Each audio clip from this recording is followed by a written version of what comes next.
Okay, hello.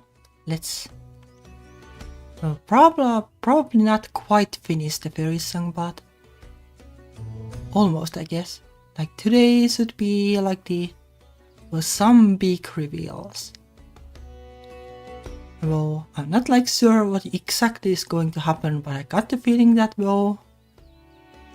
my theory is that the knight and the witch's sister had some kind of an affair, and then like when the knight died, the witch's sister did something sus. And Leo is an imposter basically. But that is my theory. Anyway, hello chat, let's play.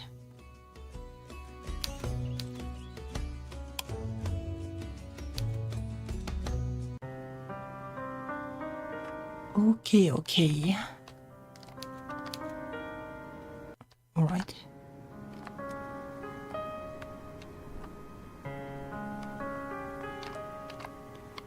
Okay, so yeah. Lynette was a witch or something, and Leof is supposedly her sister. But Leof thinks that she is the knight, so there is something sus going on.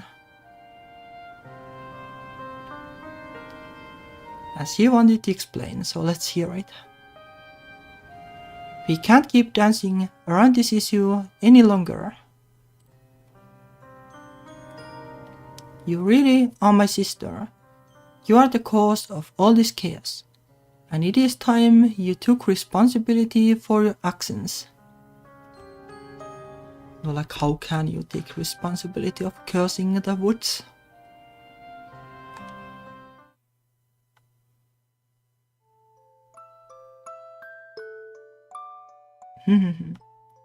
Once upon a time, a long time ago, myths and legends ran rampant across England.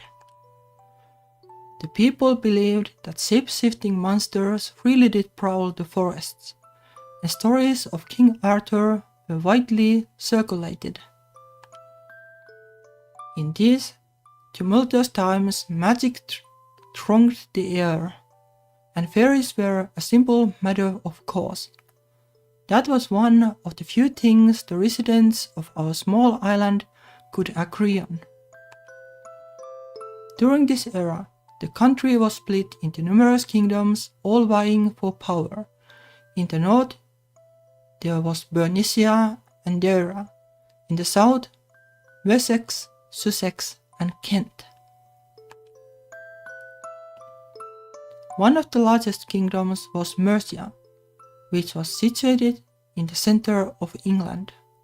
The kingdom was ruled by King Coenwulf or something, and later King Sinehelm, who was canonized as a saint. Oh, forgot the phone, but it's right there, so I'll silence it. Sorry about that. Yeah. I never heard about any of these names, but then again, I have no idea about British history. Like American history, kinda, but no idea about British history. Sinehelm ascended the throne when he was but a young boy, and he often had prophetic dreams. One such dream warned him of his imminent death. That sounds like Oblivion or something. And the following day, during a hunt in the forest with his power-hungry relatives, his head was severed from his shoulders by his sister's lover, Escobert.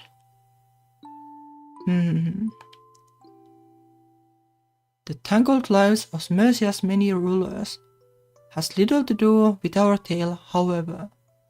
We needn't concern ourselves with this disgraced or deposed royalty, for the present at least.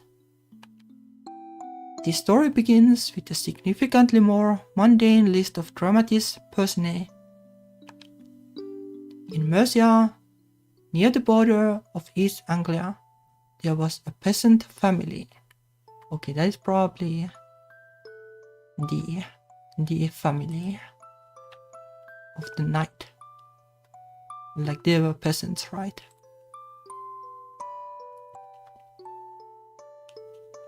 They were a normal family who lived in a small, humble home in a small, humble settlement.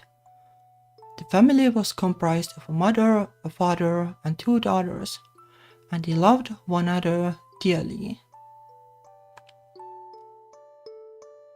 The family were not as ordinary as they first appeared, however. The mother, you see, and her 2 daughters after her, had been blessed by the fairies, and they could see and do things other humans could not. Okay, so maybe there was no knight to begin with. Or like maybe like the knight was also like the witch, so to speak, and that's why Leo wields a fairy sword. The family earned their coins by selling herbs and potions to weary travelers, and in doing so they were able to make a decent living. They did not earn so very much that they could eat rabbit or venison on the regular, but they could buy food regardless, and fix the holes in their thatched roof. Time trickled by, and this family were happy and well contented with one another. Their lives were not glamorous by any means, but they were surviving, which was more than could be said for some. That is, at least until a deposed prince of East Anglia heard about this intriguing family. This prince had been quite overlooked by his father and would never ascend the throne, despite or perhaps because of his faulted ambition. He had been written out of his father's will entirely, and it was his younger brother, not he, who became East Anglia's next ruler.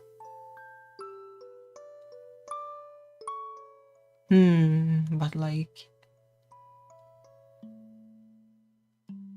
this family had 2 sisters, right? But like the angry knight in the woods, well, was the brother of the knight.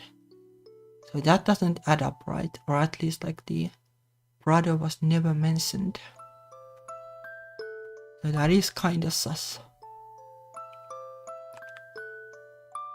The prince could not stand this slight against his honor, and so, in an act of rebellion, he traveled the land, searched for somebody who could help him reclaim what he thought was his birthright.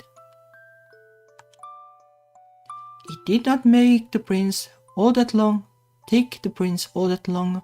before he heard the rumors about the family of witches that lived in Mercia and their beautiful daughters. Maybe there actually are 2 families. According to the local legends, these 2 daughters were unnaturally powerful. The potions brewed by their slender hands could calm all raging fevers, prevent any manner of infections, and even reverse death. Okay, well, that would be convenient for the story, I guess. These girls could make plants grow simply by singing to them, and their blood contained healing properties that could close up all wounds. Well, we have seen that. So that kinda casts it only up. They could see fairies and they could speak to them.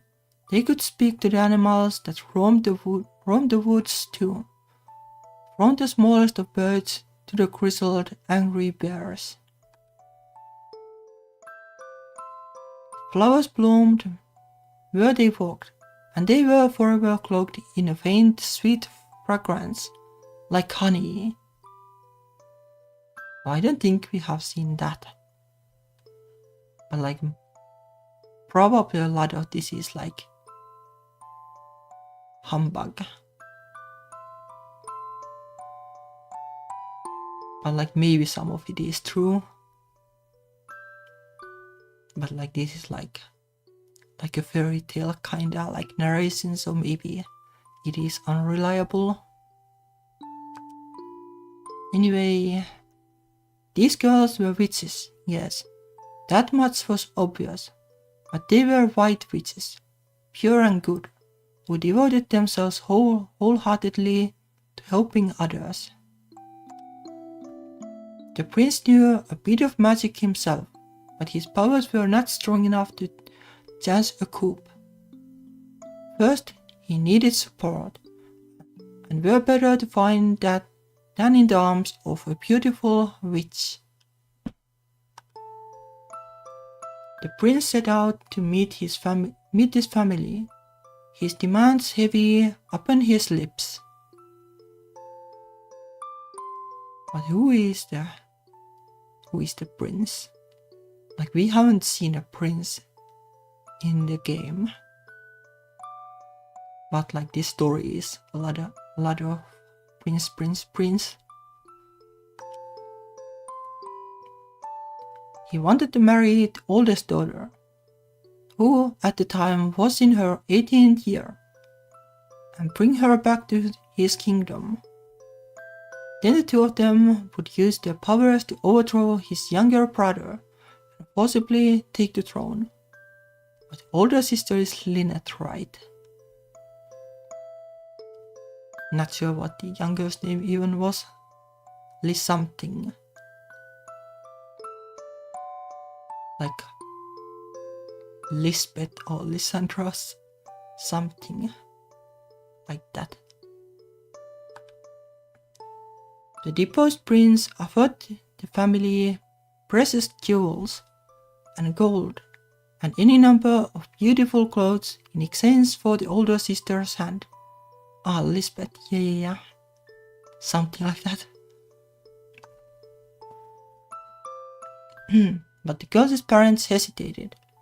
They loved their two daughters, and they did not wish to be parted from them. Neither did they trust the prince's ambitions. His schemes were far too lofty, and they feared his bloody rebellion would only result in the death of their oldest daughter.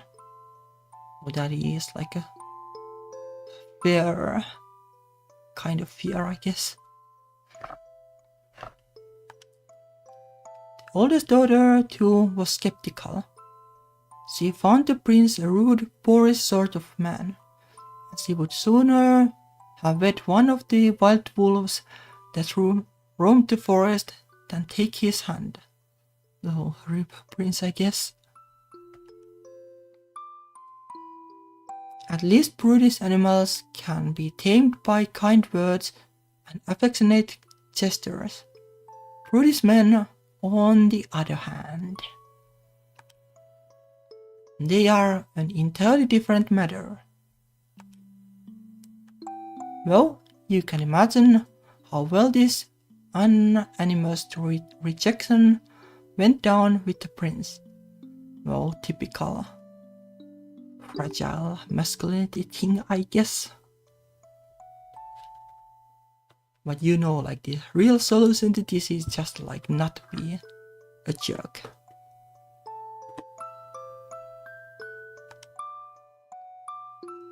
So enraged was he at being scorned by his social inferiors, he cast a curse upon the oldest sister, whose beauty had captured his heart.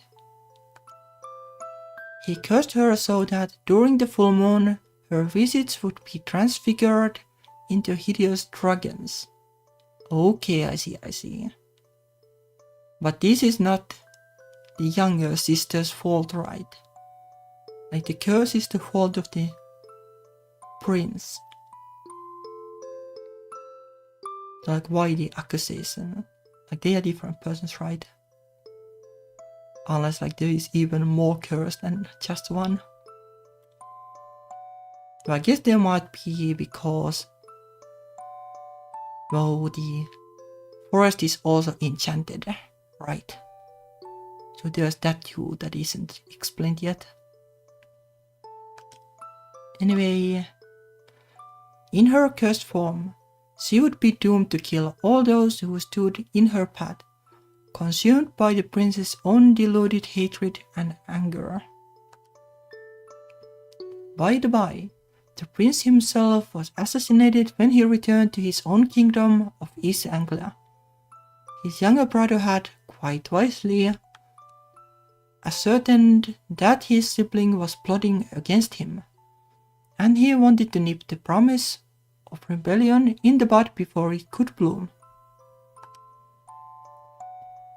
The younger brother shed no tears over this, for he had never much cared for the company of his older sibling.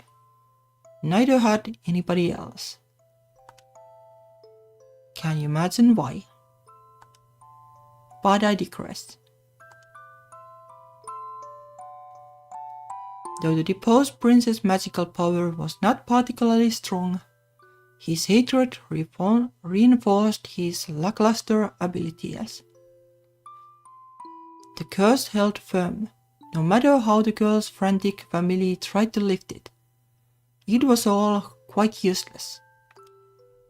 Left with no other choice, the mother and father turned to their youngest daughter for help.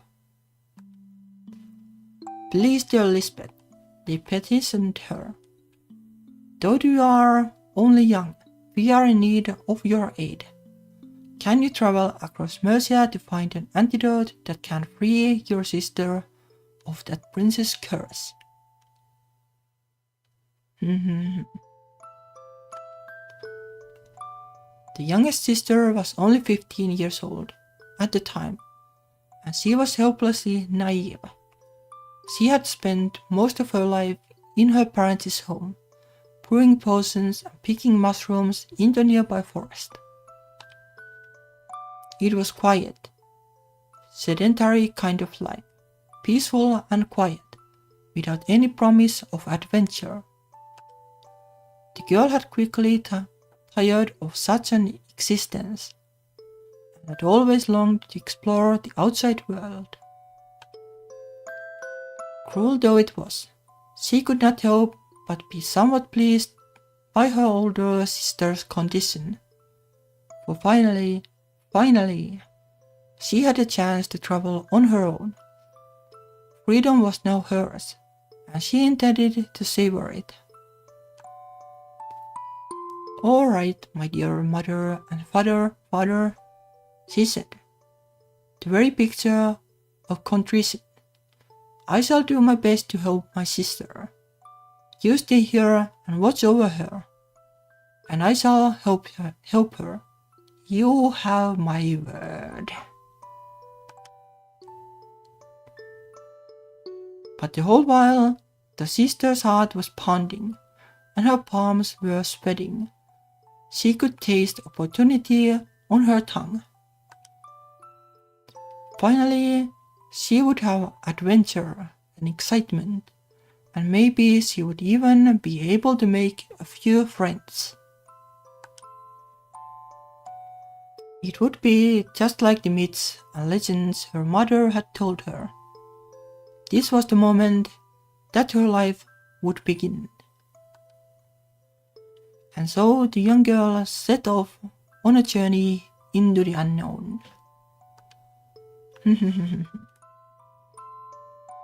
Okay, so Lisbeth is kind of an adventurer still, so that adds up. Like adventure kinda equals night, I guess.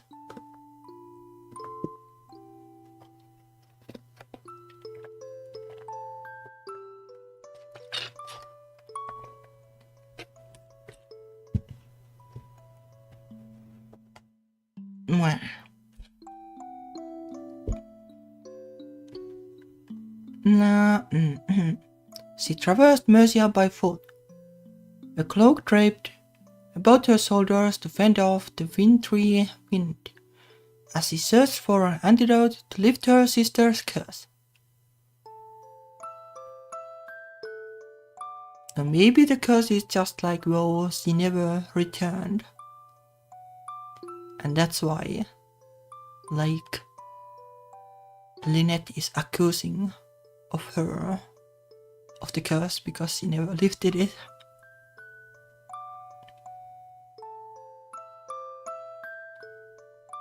But not sure like why the forest is enchanted though. Like maybe all forests were enchanted and well, this one just somehow survived. Who knows? She knew she had to hurry, for during the next full moon her sister would transform into a wicked dragon. Then she would put all those she loved into mortal peril. The girl traveled far and wide, until her feet were rubbed red raw. But she was unable to find an antidote to help her sister. She did, however, see a great many unusual sights, and none was more unusual than the tale I am to recount now. One day, when the sun was high, the girl spotted two knights sparring in the forest, their swords crossing with much clangor. Okay, so this is the knight and the brother, right? Now this sight, in and of itself, was not very unusual. Hundreds of young men across Mercia wished to be knights, no doubt inspired by the stories of King Arthur and his peerless courage and chivalry. Mercia was constantly at war with its neighbor kingdoms, and the young men across the land wished to prove their mettle. They wanted to hone their skills with the bow and sword, so that they might fight the invaders from Deira or East Anglia or Wessex. But there was something rather unusual about one of the knights. They were not wearing a helmet. Perhaps they could not afford one, and their body was concealed not with shining armor, but with a green tunic. Okay, so that is the knight. So maybe it is what I kinda suspected, that the little sister witch and the knight have an affair.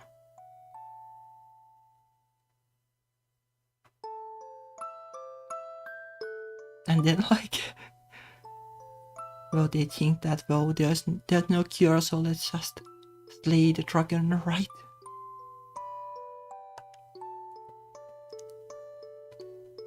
Their fair hair was loose, and it streamed behind them like a banner. It didn't take the wandering girl long to discover that this supposed knight was, in fact, a woman. The girl had never seen a woman wield a sword before. She had not thought it possible.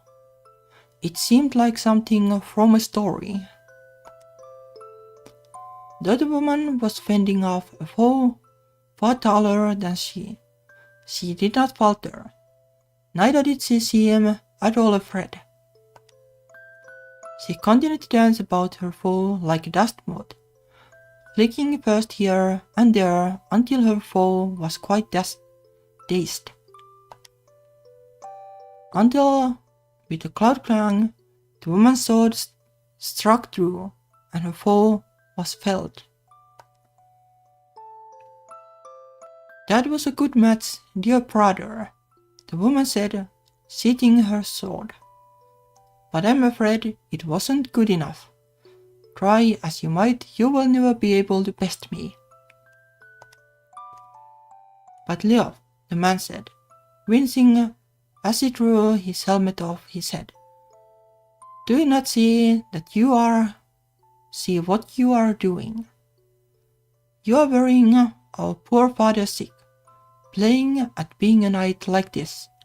You don't even have a helmet, nor any real armor. You could always give me yours. You know I cannot. This was our grandfather's. He wore it to the battle with the East Anglians.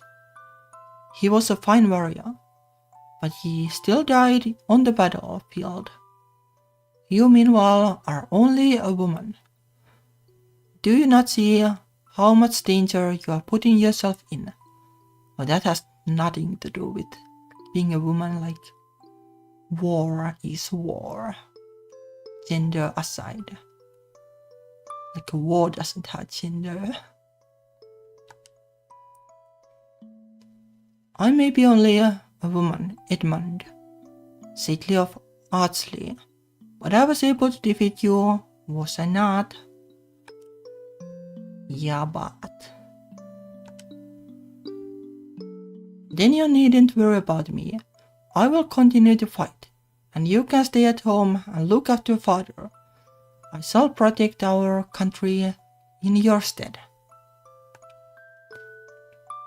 But you shouldn't be protecting anything. As a woman, you should be back at home, cooking and cleaning. Your place is by the hearth. Oh, yikes. Oh, my dear brother, said Leo, smiling gently.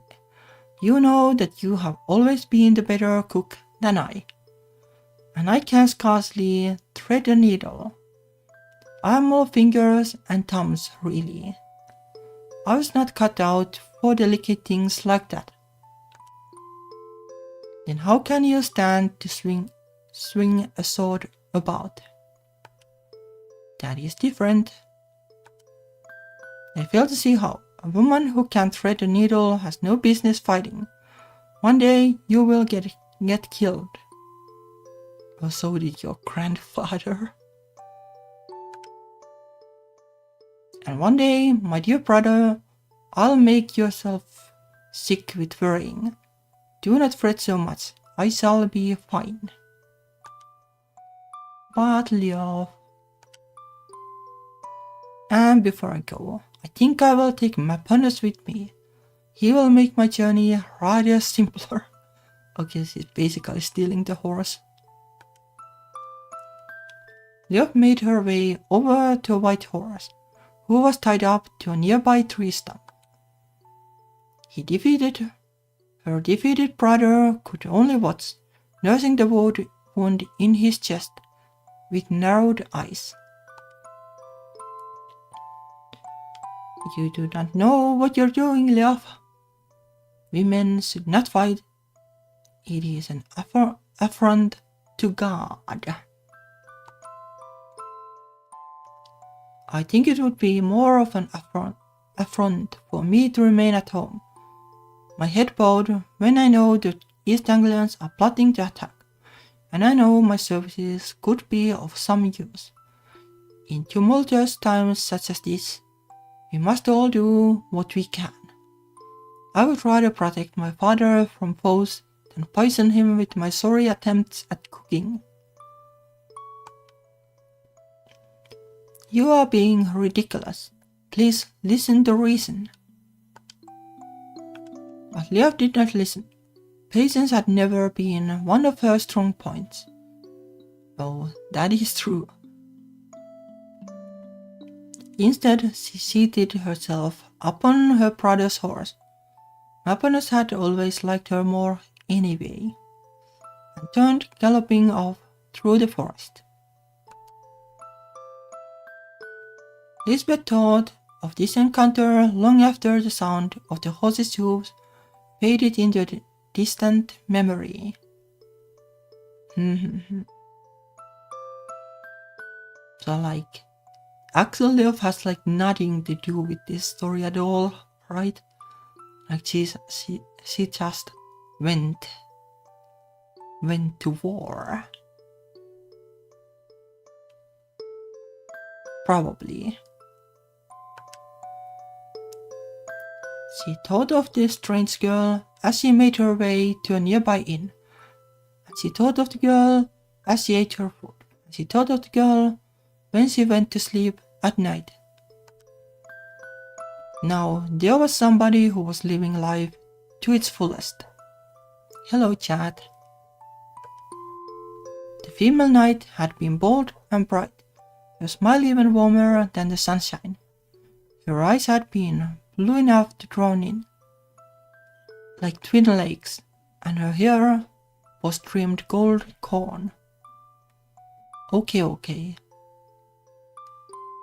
So the Leof we know is definitely not that Leof.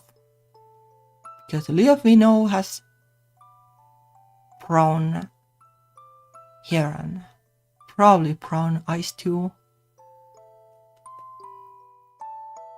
So well, our Leof is an imposter, I guess. She had not just been brave. The daddy in itself had been enough to make Lisbeth's heart pound. She had been beautiful too. If I could explore the land like that, unfettered, Lisbeth mumbled to herself as she tried and failed to succumb to sleep that night. Would I be able to smile like her? If only I did not have to return home then. But Lisbeth didn't finish that thought, not aloud at least. She could not let herself ponder the possibility of not returning home, for her parents and her older sister were relying on her. They needed her to find a cure for her sister's enchantment, so their lives could go back to normal. Back to normal, does that mean I would be picking mushrooms in the forest and grinding medicine with a mortar and pestle until the day I die? Lisbeth was not particularly enthused about this idea. She had wanted to explore Mercia most desperately when she was younger. Now she had a chance. She did not wish to return. Seeing that night had filled her mind with thoughts and dreams, even more numerous than the stars beyond the window of her decrepit inn. She looked like she was enjoying life, regardless of what others said. I wish I could be like that too. But Lisbeth was sure she would never see the girl again. Mercia was a large kingdom, and the encounter had been nothing more than a fluke. It would be most unlikely for their paths to cross a second time. Okay, I guess they'll meet again then. But the fates work in mysterious ways, and it was not even 1 week later that the pair met anew. Lisbeth had been searching the forest, looking for any rare herbs or flowers that might be able to help her sister, when it happened. 2 men approached her, natty cloaks pulled low over their faces. Though she could not see their eyes, she saw their crooked smiles, a few missing teeth here and there, and the faint smell of alcohol on their breath. Yikes. What a lovely young girl. Now what are you doing out in the forest all on your own, little lass? Would you care to come with us? We have somewhere nice and warm you can stay to rest your aching bones. Let us take care of you, why don't you? Lisbeth got to her feet, her teeth gritted, her fingers gripping about the hilt of a small knife she kept concealed in her pocket. She used the knife to cut the stems of flowers and plants more neatly, so as not to waste their precious sap, but it would be more than enough to slice the delicate skin of even a grown man's throat. Though Lisbeth had led a sheltered life, she knew exactly what those men wanted. They were nothing more than crooks, who preyed upon innocent girls who did not know any better. They reeled them in with enticing promises of warmth and safety, and then they took advantage of them. These girls were sold into slavery or worse. Lisbeth had no desire to meet with such a fate. She still had to save her sister. "You're a quiet one, aren't you?" one of the men crooned to her, grinning unpleasantly. "Cat got your tongue. Come on, girlie, don't be shy. We won't hurt you. We just want to help you. What do you say, yeah?" Lisbeth sized her adversaries up. They were taller than she was, but she was sure she could defeat them. She was rather skilled with a knife. She'd cut up many herbs in her time, and with more, she knew magic. She doubted the men would be able to best her if she set their cloaks on fire. She weighed her absence, waiting for the precise moment to strike. But Lisbeth, as it transpired, never had to dirty her hands. A voice cried out, startling her and both the men. "Enough, brigands! You leave this young maiden alone." It was a feminine voice, which sounded distinctly familiar. Upon hearing it, Lisbeth found herself shaking. She turned, hardly daring to believe, and yet there she was, sitting astride a white horse. It was the night she'd been sparing in the forest 1 week prior. "Miss Knight. So you know of me," Leo said, a small smile on her face. "I suppose I should be flattered. It seems my reputation precedes me." "Hey," one of the men cried out, annoyed at the interruption. What's a woman like you doing out here, on a horse no less?" "I was just passing by when I happened to see you two knaves threaten this poor woman. Now be away with you, unless you wish to taste my sword." "The woman with the sword, is it? Now that's rather novel. Some people might find it amusing, but I find it tedious. You should know your place." "You would speak to a knight like that?" Leof asked archly. "I believe you are the ones who would know your place, but no matter, I can soon educate you." Lisbeth watched down, her eyes wide, as Leof dismounted from her horse and drew her sword. The two men, as it transpired, were armed with daggers, but they were still no match for Leof's blows. Though they had looked down upon her as a mere woman, their complacency was their downfall. Leof dispatched both of them in under 30 seconds, as he did not even break a sweat. "Oh, that hardly counted as exercise," Leof said, as the two scoundrels ran off through the trees. "What a shame. I suppose I cannot expect too much from brigands like that, my lady," she said, now turning to Lisbeth.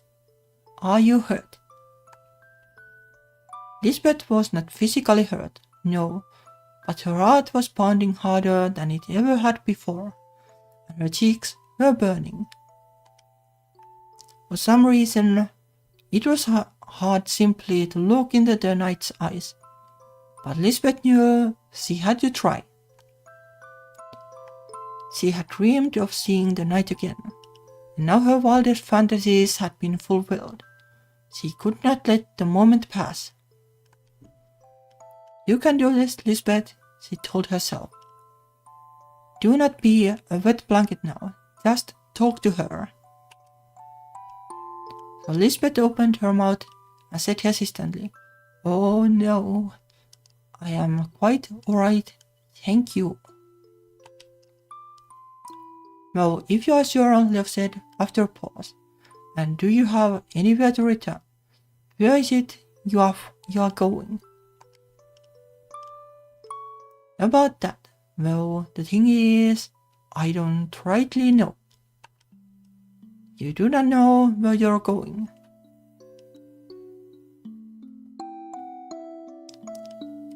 Yeah, like next line could be like, "I don't know, because I'm lost in your eyes." No, not entirely, at least, for you see. Lisbeth knew she should tell the knight about her mission, but she did not want to think of her family or their problems. She had been tied to them for her whole life, but now she had a chance to escape. Selfish though it might have been, she wanted to experience life for herself, on her own terms. She wished to live the way she wanted to live, and learn what true happiness felt like. I don't know, like they could just like go like grind mushrooms together, like that sounds fine too. Better than war, at least. If she was with the knight, Lisbeth was sure even a gloomy girl like her would be able to smile. And so she said, after much deliberation, "Excuse me, brave knight, but I was wondering something." "What is it, my lady?" the knight asked, smiling. She almost always smiled. "Do you need help with something? I'd be more than happy to aid you." "No, it's just, that is," Lisbeth said, stumbling over her words like a reluctant pony. Do like ponies stumble on words or just stumble? Her cheeks turned pink, and she shook her head. Then she tried again. "It is not I who need your help, but rather, I was wondering if you needed me." "Oh, and why should you say that? Are you offering me your services?" "That's right, you helped me once, so I thought it would be only right to return the favor. And I am not bad at healing," Lisbeth confessed shyly. She could not help but be shy. This was her first time, you understand, talking to a girl close to her own age, save her sister. "I know a bit about herbs too. If you find yourself in any danger, you can rely on me, I promise." "So you wish to accompany me on my journey?" "I do," Lisbeth said, nodding her head. "I do indeed. I want that more than anything." "But why would a nice girl like you wish to accompany me? I am impulsive and impetuous, and I always run headlong into danger. I would not want to put you in harm's way." "Oh, but you would not be harming me," Lisbeth argued, her face alight with possibilities. "I want to journey with you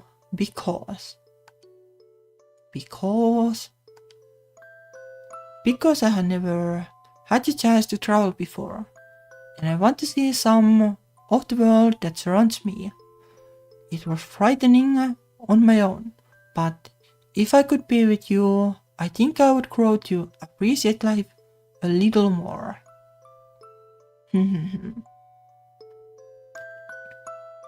Okay, so they are basically just like running away. But still somehow end up slaying the dragon, I guess.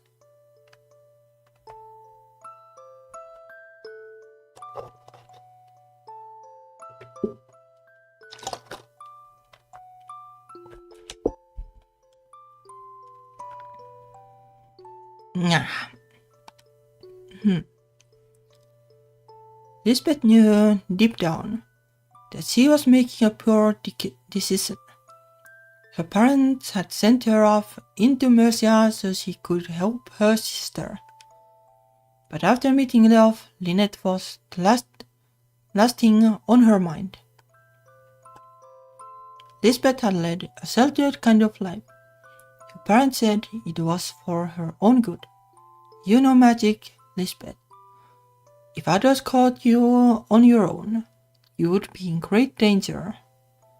People often try to use witches for their own ends, but Lisbeth was less certain. All her life, she had wanted to explore the world beyond the walls of her parents' home. Now she had the chance. She didn't want to waste it.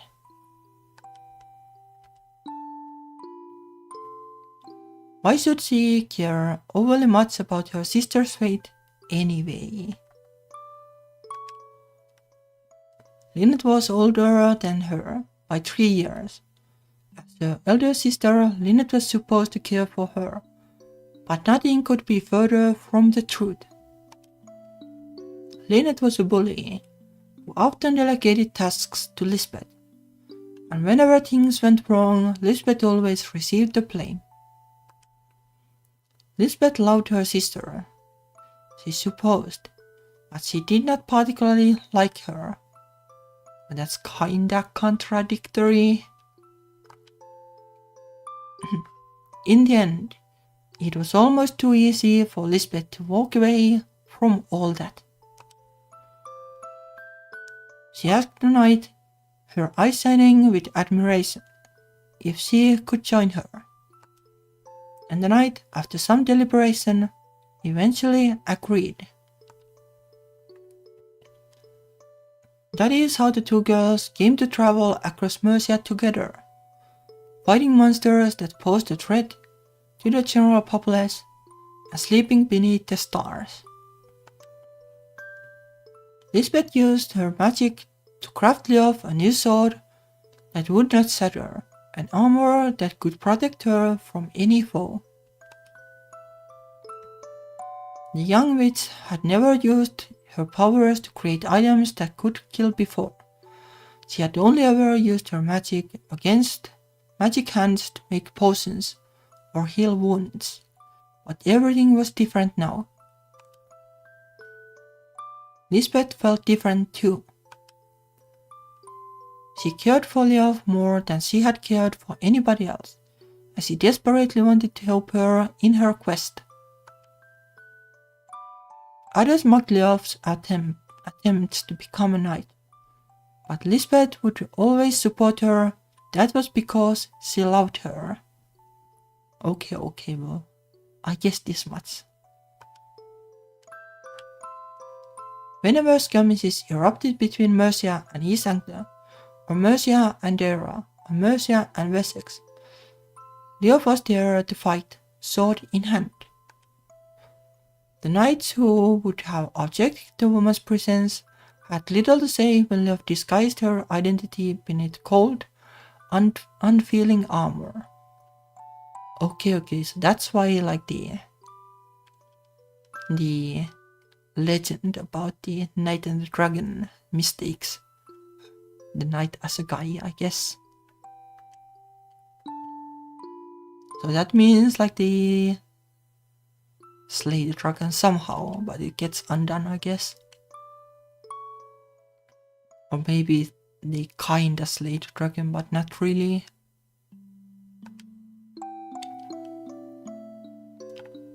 When they didn't know Leo was a woman, she was welcomed like any soldier might be, and all praised her skills with the sword. Leo might have been a woman, but she was not at all squeamish when it came to blood. She could cut down any number of men with relative ease, her movements light and nimble, as though she was dancing. She didn't pause, and neither did she falter. Her confidence in herself never wavered, and her pride as a knight was unshakable. She was a model knight through and through. But the moment the truth behind Leof's gender was revealed, the knights she had once fought with as equals began to distance themselves from her. No longer did they see her skill and raw talent. Instead, they asked, brows raised, what a woman was doing on the battlefield. Why was she not at home, peeling carrots and stoking the fire and tending her father? These questions felt thick and heavy, like snow, until Leof began to buckle under the pressure. Perhaps that was why, some 2 years after she began adventuring with Lisbeth, she came to a conclusion. I am going to defeat the dragon that lurks deep in the nearby forest, said Leof decisively. Then I will prove to everybody how serious I am about being a knight. Nobody will be able to mock or insult me then. Uh-oh. But it will be dangerous, Lisbeth said, who had heard the stories about the vicious dragon. What if it hurts you? Yo, Lisbeth, it is your sister. It will be fine. You will be with me, like always. And you should be able to heal me. You have proven yourself to be an excellent nurse during our adventures. It is true, I can heal scrapes and cuts, but you have never picked a fight with a dragon before. It has killed dozens and dozens of men. Will you really be able to best it? I should think so, yes. Many men have charged it and failed. But I shall be the first woman. It has never killed a member of the fair sex before, and it never shall either. You say that, but are you getting cold feet? You are beginning to sound like my dear brother. No, I don't mean to tell you what to do. Of course, I will go with you, of course, Lisbeth said, mustering up what little scraps of determination she had. Lisbeth was afraid of facing a dragon, but more than that, she was afraid of Leof facing the dragon. She did not want Leof to die. She had been traveling with her for 2 years. At this point, Leof was her whole world. She had abandoned her family, who had loved her dearly, so she could travel by Leof's side. And if Leof died, she didn't know what she would do. She adored Leof from the bottom of her heart. But Lisbeth had never told Leof this. She was too shy, too awkward, too afraid of being rejected. All she could do was help Leof from afar. That was more than enough for her, though, Lisbeth told herself. She would content herself with that much, if only Leof would stay alive. If Leof meant to challenge that fierce dragon, then Lisbeth would do all she could to help her. Their fates were inexorably tied together. Wherever Leo went, Lisbeth would follow. That was simply how things were. Determined anew, Lisbeth steeled her nerves. Though she was afraid, she refused to let it show. She chased the shivers from her legs as she accompanied Leo as he delved deep into the woods. The trees surrounded them on all sides, and the sun was beginning to sink beneath the horizon. The night sky was dark and velvety. The wind caressed Lisbeth's cheek, so she shivered. It ran through her hair and danced through the trees like dozens of whispers, a whole patchwork of disembodied voices. But Lisbeth was with love, and she was not afraid. That was what she told herself, at least. But when the dragon finally did appear, Lisbeth felt her courage desert her.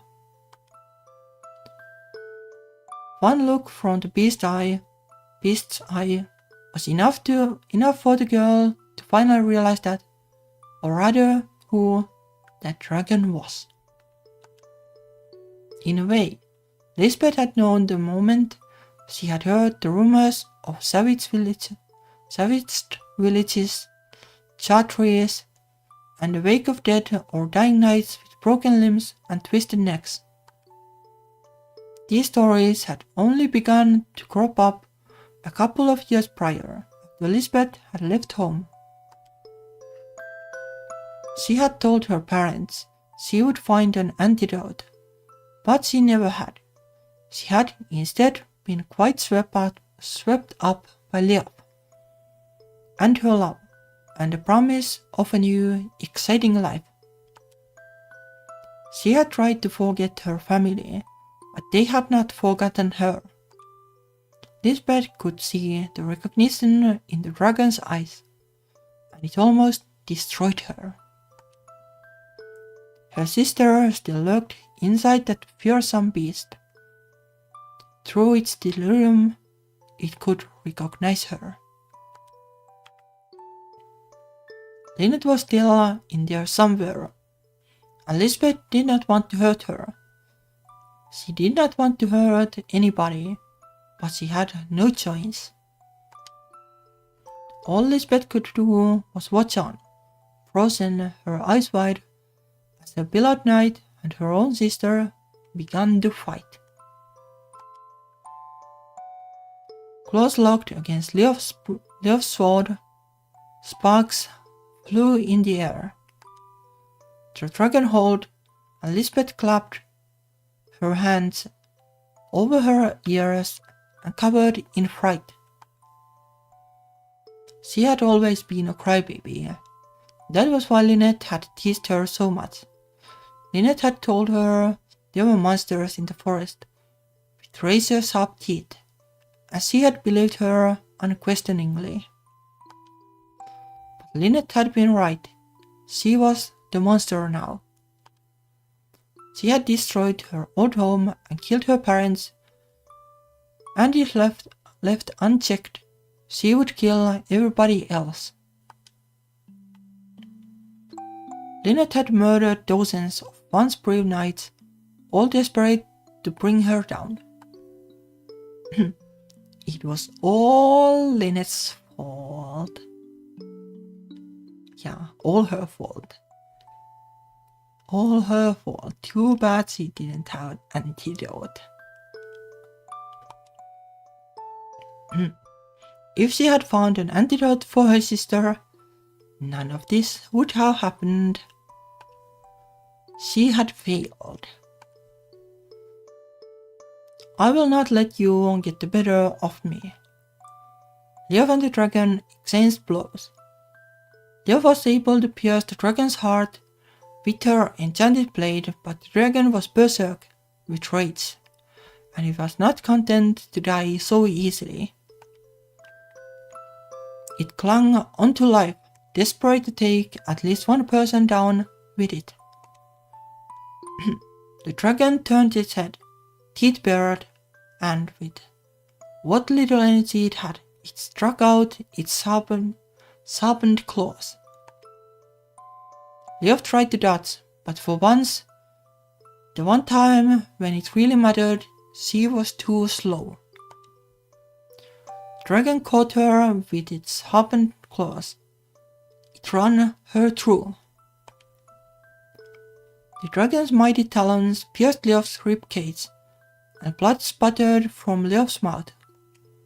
Droplets of blood splashed the front of Leof's shirt. They dotted the ground. She was dying. But even as her grip on her blade slackened, and her knees hit the ground with a series of dull thuds, there was a small smile upon Leof's face. She had been defeated, yes, but before she took her last breath, she'd finally been able to prove her worth. She had killed the dragon.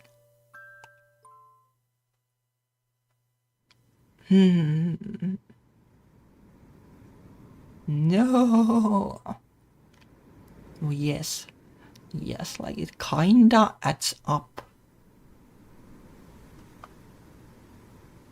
Like Night had blue eyes and blonde hair. She doesn't.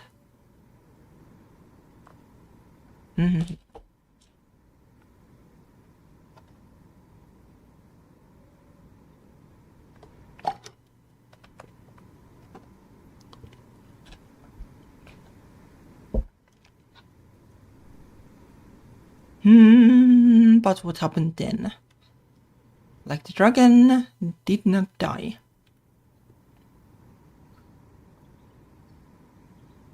And Leof, like, what happened to her? Like the younger sister, yeah, well, she didn't die for sure. Unless he sacrificed her somehow. I'm not sure how that would work, but I guess we'll see. Leof, or is it Lisbeth, staggers. Her hands clapped over her ears. Her face is unhealthily pale, and her body is trembling from the crown of her head to the tips of her toes. No, that can't be right. It isn't true, but It looks like you remember now. The truth is finally beginning to come back to you in bits and pieces. No, that isn't it. It isn't true. It's not. Well, it could be true, but there are still things that don't quite add up. Like, why didn't the dragon die? Mainly. You can try to deny it all you want, but it's a futile effort. When you must have realized by now, even you must have realized by now, my irresponsible little sister. You liked Leof so much you could not help but idolize her. To you, she was not just a knight. She was a shining beacon of hope. She might as well have been a saint. Saint Leof, can you imagine it? Lynette scoffs. But though you adored her, she was not indestructible. She merely acted like she was. She tried to face me and she put on a most valiant display. It took all that I had to strike her down. In the end, it killed me. Okay, so she killed, so then there is like some kind of like necromancy, or well, not necromancy, I hope. Like the skeletons were probably necromancy, but well, Lynette doesn't look like a skeleton. No. but it killed her too. No, that's not. Love looks at her hands, the palms facing upwards. Her whole body is shaking, and her eyes are a little too large. If I really am Lisbeth, then why did I think I was Leo when I woke up? Why was I wearing her clothes and holding her sword? That I cannot say for certain. Only you know the answer to that question. But you are Lisbeth. That much is irrefutable.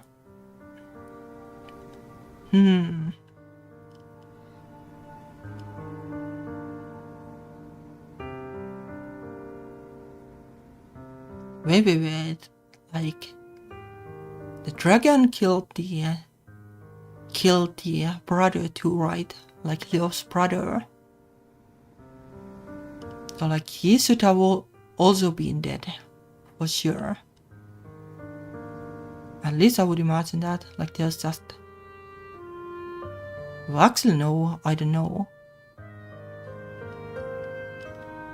Like maybe he came to look for Leo later and like bury the body or something. That could be a thing too. Yeah, like there's no way the dragon killed him, right?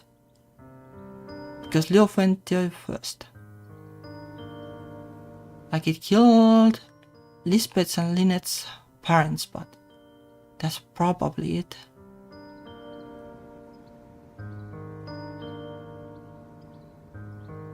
Like the only thing that doesn't really add up is the dragon. Like if Lisbeth and the brother just like stayed in the forest and Lisbeth enchanted it somehow, like maybe they were like kept in stasis or something there. But no idea about the dragon. Anyway, after all, the brave knight who killed me did not look a bit like you. She had blonde hair and blue eyes, but your hair and eyes are brown. Yeah. But it could also be that like she somehow like... Well, I don't know. Give her body to the knight or something. Her hair was blonde. Yes, indeed, I remember it clearly. She really was beautiful, like a doll. She looked like a princess from a fairy tale. But you have always been plain. Our features are alike, but everybody said I was the prettier sister. Well, I don't know, like how alike they are. Like this combination of like hair colors and stuff like... Not sure like how genetically likely it is.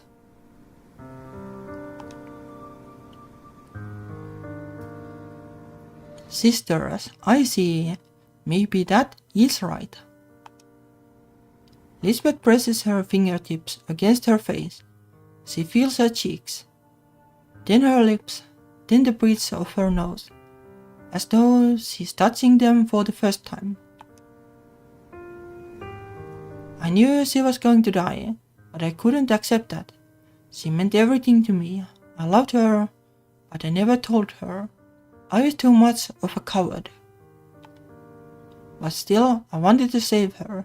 I could not let her disappear. So what did you do? How did you help her? I carried her body deep into the forest. She was faint and losing a lot of blood.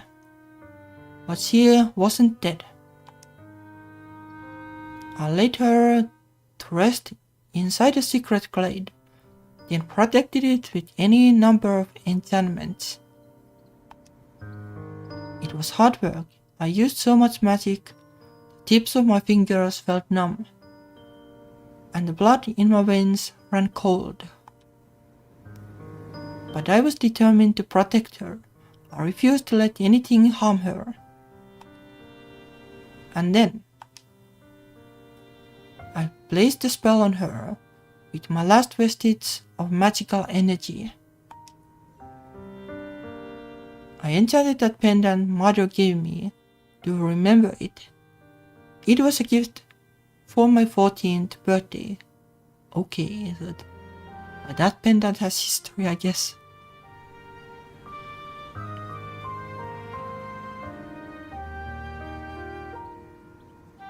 Well, let's pretend that it hasn't run into family, but even then the relationship would be super distant between Mani. Ah yes, that pendant. It was only a trinket really, made of a hollowed out bone and knotted with a leather cord, but it made me jealous all the same. It did not seem fair that my foolish younger sister should receive jewelry, and you hadn't the features to set it off. It was wasted on you. Yeah, she sure is rude at least. I know, you told me that several times, and you tried to steal it from me. Oh my, did I really? Yes, you tried to steal everything I owned, but I kept it close. You broke my cup and bowl and all my dolls, but I never let you get your grubby fingers on that. It was one of my most treasured possessions. And you gave that important trinket to your little knight. Surely not.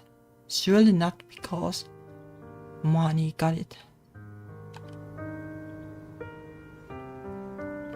I did it so I could protect her. I didn't have anything else to hand, and I wanted so badly for her to live.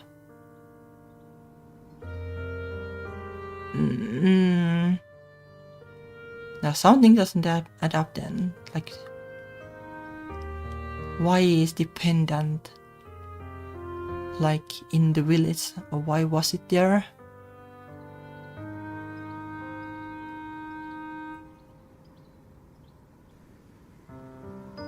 Did the knight awaken at some time and just walk out of the forest and live there and have babies and give the pendant to them basically, and it went in family until Mani got it, and Lisbeth and the dragon were stuck in the forest for nothing.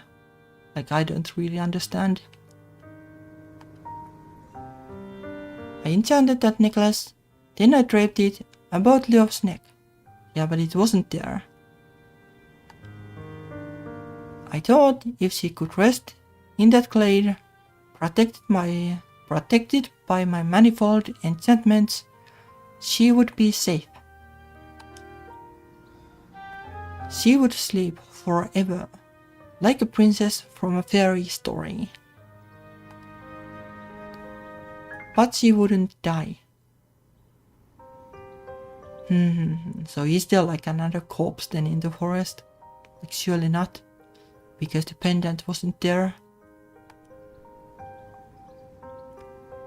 She would stay alive despite her wounds, and I could curl up by her side, forever in that grassy hollow. Okay, that's kind of what I suspected then. So the knight is a goner for a reason or another, and she left the sword there, on Lisbeth's lap, and just vanished or walked out of the forest, I guess. That's the best explanation I have. So the enchantment somehow revived her and the dragon.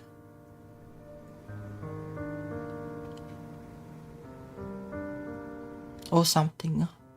Could also be that somebody stole it somehow, and then the night just crumbled to dust. I guess that would work too. I could see that working, but it would be a little sadder. I just wanted to stay with her. I wanted to protect her. No matter what happened, I wanted to be with her. Yeah. How very touching. That really is a sweet story, but your magic was rather more potent than you thought. What do you mean? Your spell saved Leof, yes, but it had repercussions. Your magic worked its way through the roots of the trees and the soil beneath our feet. It imbued this whole forest with a strange, peculiar kind of magic that attracted fairies and goblins and wraiths. Indeed. Your emotions must have been running rampant, because that enchantment of yours was quite out of control. It gave new life to the remains of the night, which I had long since defeated. It reached Leof's hapless brother too, for he had ventured into the forest, meaning to deter her from fighting the dragon. But the story never said that.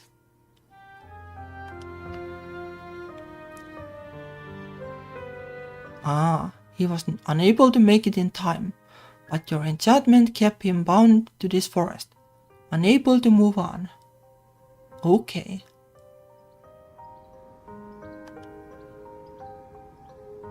It bound me to this forest too. You've killed me, but your spell gave me a new lease of life. I was still alive, but barely, unable to step foot too far beyond this forest before disintegrating. I have been chained to these woods for hundreds of years. I have been quite lost and lonely all these years, with nobody to talk to, save for Leof's brother, and he was quite single-minded, I fear. Okay, so she is who has been bad modding Lisbeth, I guess, to the brother, so that's why the brother hated us. Makes sense. He did not make a very good conversation partner. Leof was the only thing he wanted to talk about. I tried to find the root cause of the spell so I could break it, but all your enchantments kept me away. I was unable to find you. I have been trapped here for hundreds of years while you slept peacefully, unaware of how many problems you and your stupid teenage feelings caused. My feelings weren't stupid, they meant a lot to me. I truly loved Leof. So that gives you ample excuse to abandon your duties and run off with a shiny new toy. That shiny new toy, as you called her, was nice to me, which is more than can be said for you. True, I guess. You were supposed to be my sister. You were supposed to look out for me, but it was the exact opposite. When we were growing up, you were my worst enemy. That's normal sibling stuff. You threw my shoes in the river, and you tied my hair into knots so tight it had to be cut short, and you kicked me under the table at dinner time. Okay, that's not normal. More in the sentiment kind of enemies, and not actual enemies. At least in my experience.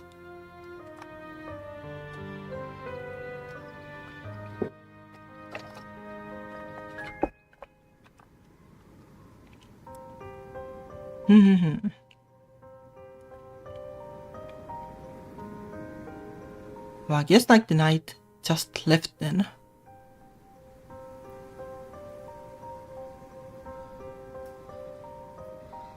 But like, if she left when, like, why didn't she wake Lisbeth up?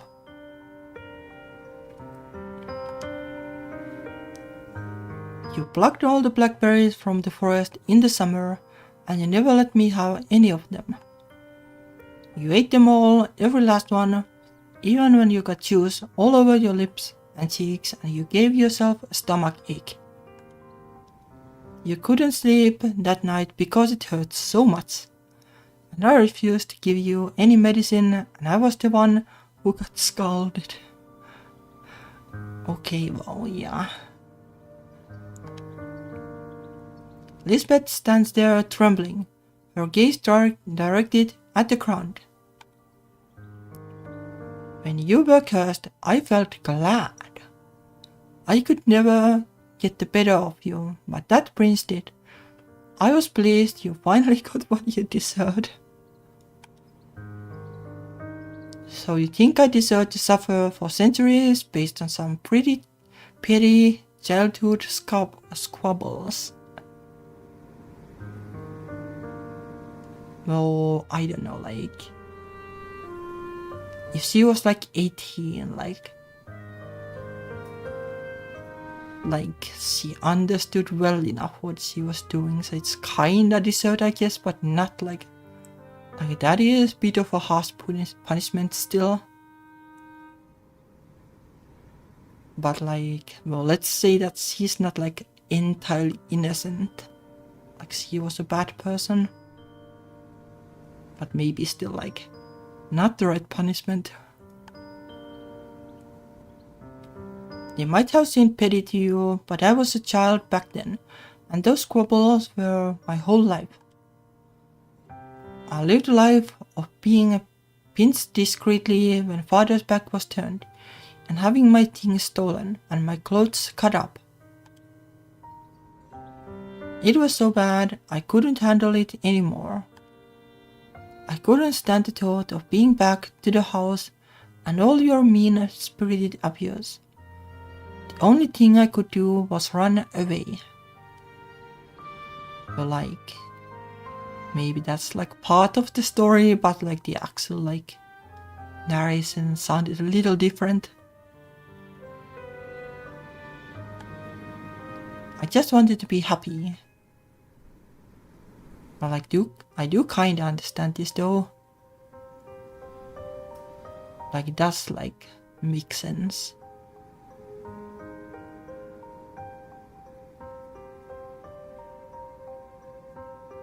And like in a way, like Lynette had it coming, and or is it Lisbeth's fault really?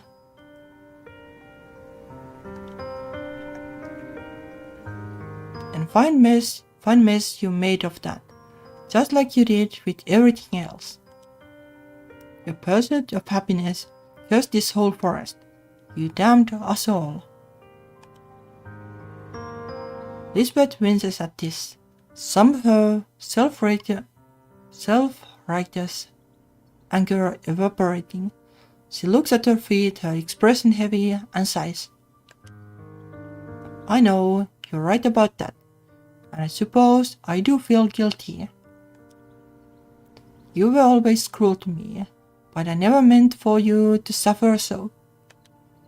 I truly do not believe you deserved such torment, though you used to poke your sewing needle beneath my fingernails when we were young.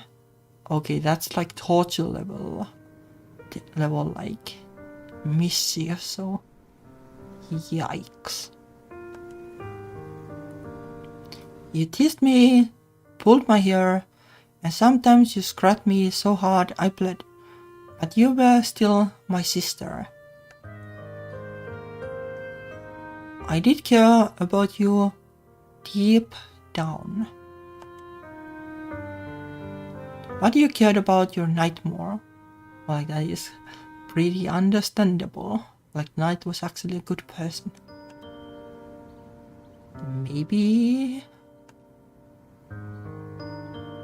I loved you as a sister, but that was born from a sense of obligation. When it came to love, though, I don't know. I adored her. I loved her not because I had to, but because I wanted to. She made me so happy that you could not accept she was gone, even when you were roused from your slumber centuries later.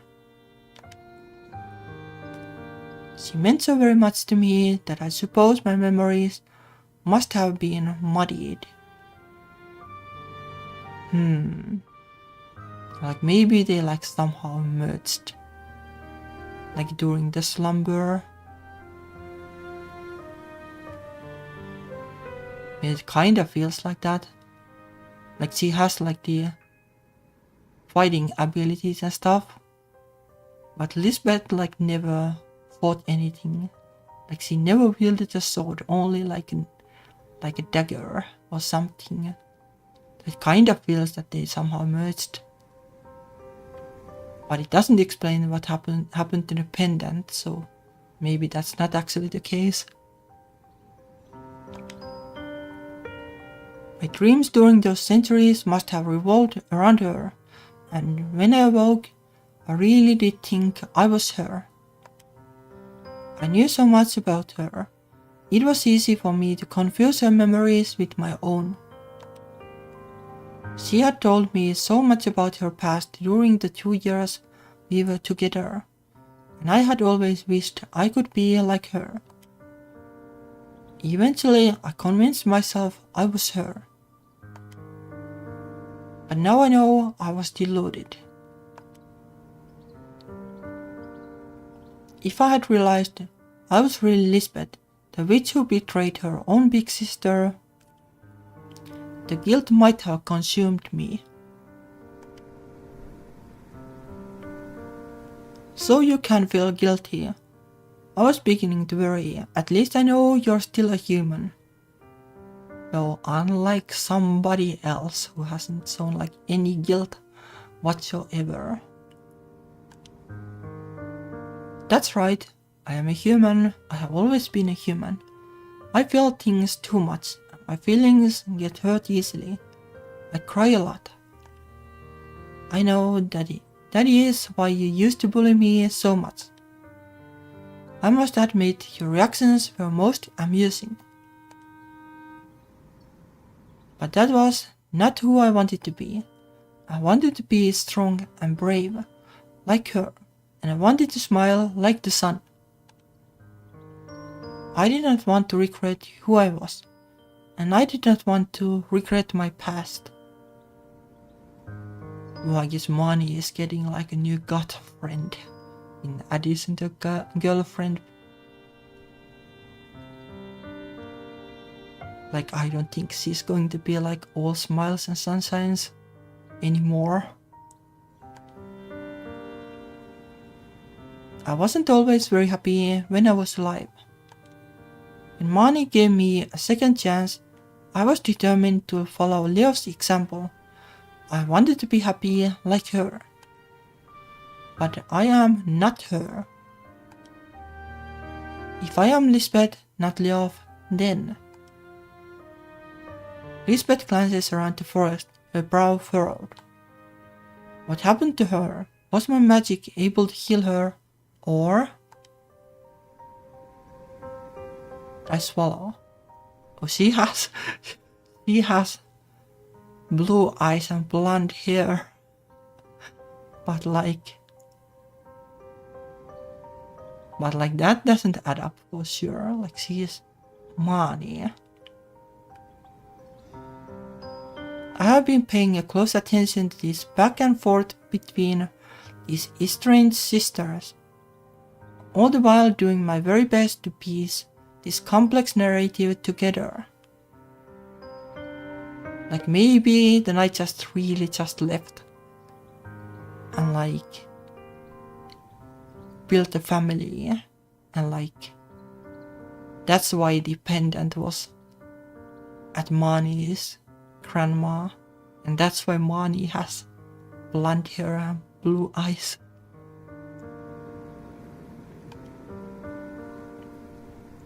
I'm not particularly smart. Mrs. Partridge would be the first person to attest to that, but all that talk about trinkets made me wonder.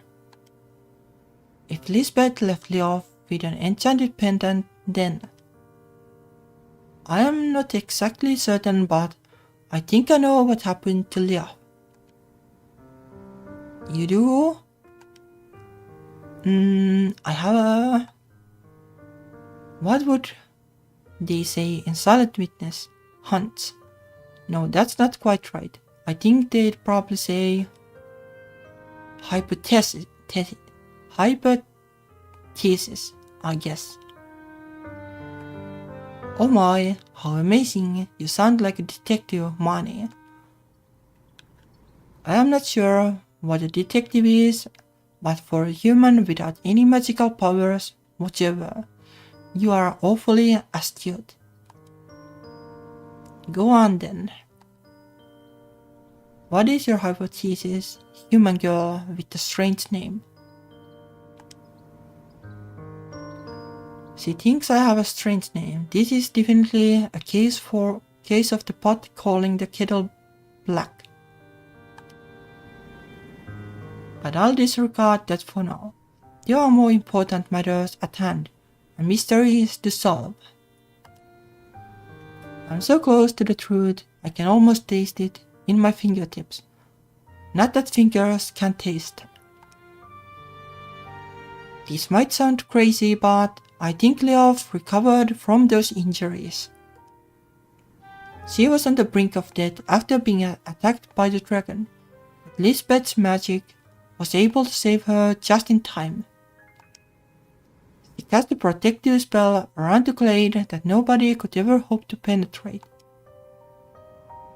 And then she cast an enchantment upon her mother's pendant. She wound the pendant around Leof's neck, and exhausted after using so much energy, she went to sleep. Or maybe she just woke up because the pendant left the forest. While Lisbeth slept, the magic imbued into the pendant worked its way through Leof's body.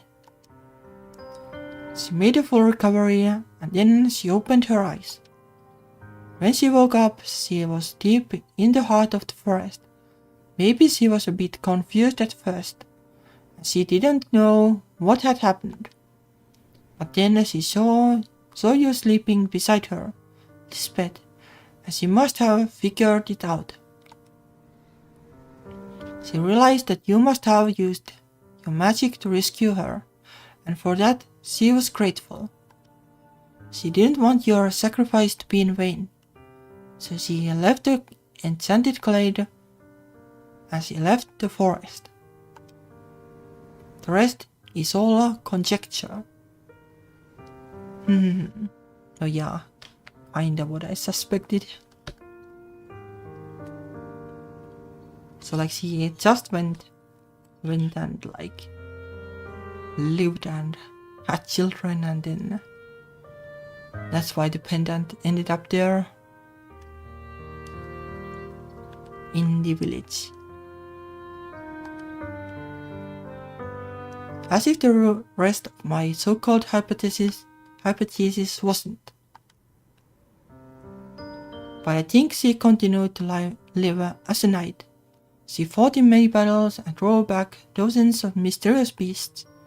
She made a name for herself and became a well-respected knight across the land. Then one day she decided to settle down. She had a family, and she had children, and she lived happily ever after. She lived until a ripe old age, and she was happy from the bottom of her heart to have met a person like you, Lisbeth. Maybe she didn't love you the way you loved her, but she cared for you, and she never stopped being appreciative. I'm sure of that.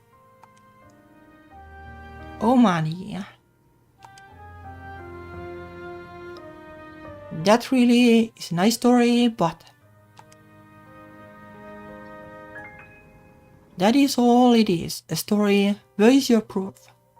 Well, like, how can there be proof? Like, the only proof is that the pendant isn't in the forest. So the knight must have left the forest. Otherwise, like, somebody would have had to wake her up. But then, like, Lisbeth would have woken up too. So, like, it is, like, the only, like, really plausible explanation. For all we know, Leof could have staggered out of the forest in a daze and been eaten by a wolf. Yeah, like, the only thing I question is, like, the thing about her continuing as a knight because she left the sword in the glade. So maybe she just, like, quit being a knight. Like, that is, like, my hypothesis. A wolf. Lisbeth's face turns pale. She shudders, pressing one hand against her mouth, as though to ward off a wave of nausea. No way, that would never happen. Leo was a strong, noble knight. She could look after herself.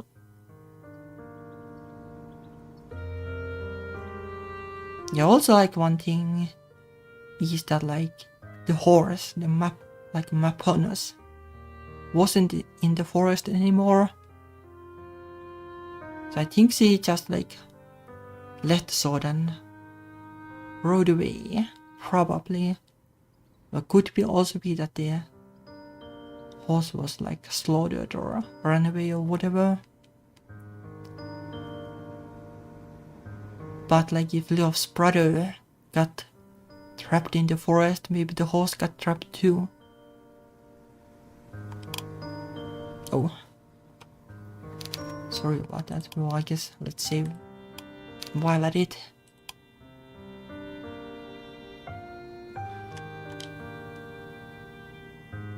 But she was weak and dazed after her skirmish with me, if you do recall. I pride myself on being a fierce woman and an even more fearsome dragon. It would not be so unusual if she had died in this forest. Yeah, but then what happened to the pendant? Her bones might have been among those of the skeletal knights that roam this forest when the full moon is high, seeking revenge. No, that's not true. That's not what happened. Leof lived on. I'm sure she did. But how do you know that? Because of my grandma. A few days ago, she gave me this. So saying, I reach into my pocket and extricate the clue tying us all together. The pendant.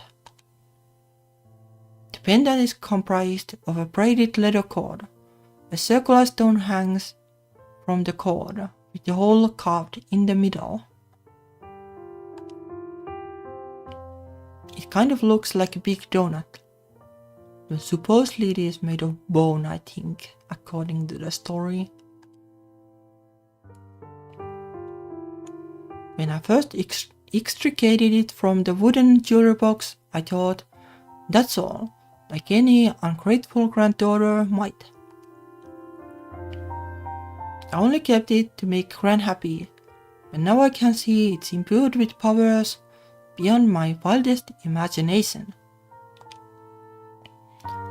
Gran wasn't kidding when she said this had been passed down through our family for generations. It's centuries old. And I'm sure this is the same pendant Lisbeth enchanted, right here in these woods, in a desperate attempt to save her beloved. It has to be true, it must be. That's what I want to believe, at least. And it seems for once my deduction is right on the money. No way, this cannot be possible. But, Lynette, do you see this? Yes, indeed. I did not get a chance to examine this before, so its exact origins were a mystery to me. But now I can tell what this pendant is quite plainly. I did wonder, but there's no doubt about it. This is my mother's, but Lisbeth approaches me on trembling legs, fingers outstretched, as she turns the pendant over. Money. Lisbeth looks up at me with large, imploring eyes. How did you get your hands on this? It's like I said, Gran gave it to me. Your grandmother, but then that means... She said it was a family heirloom.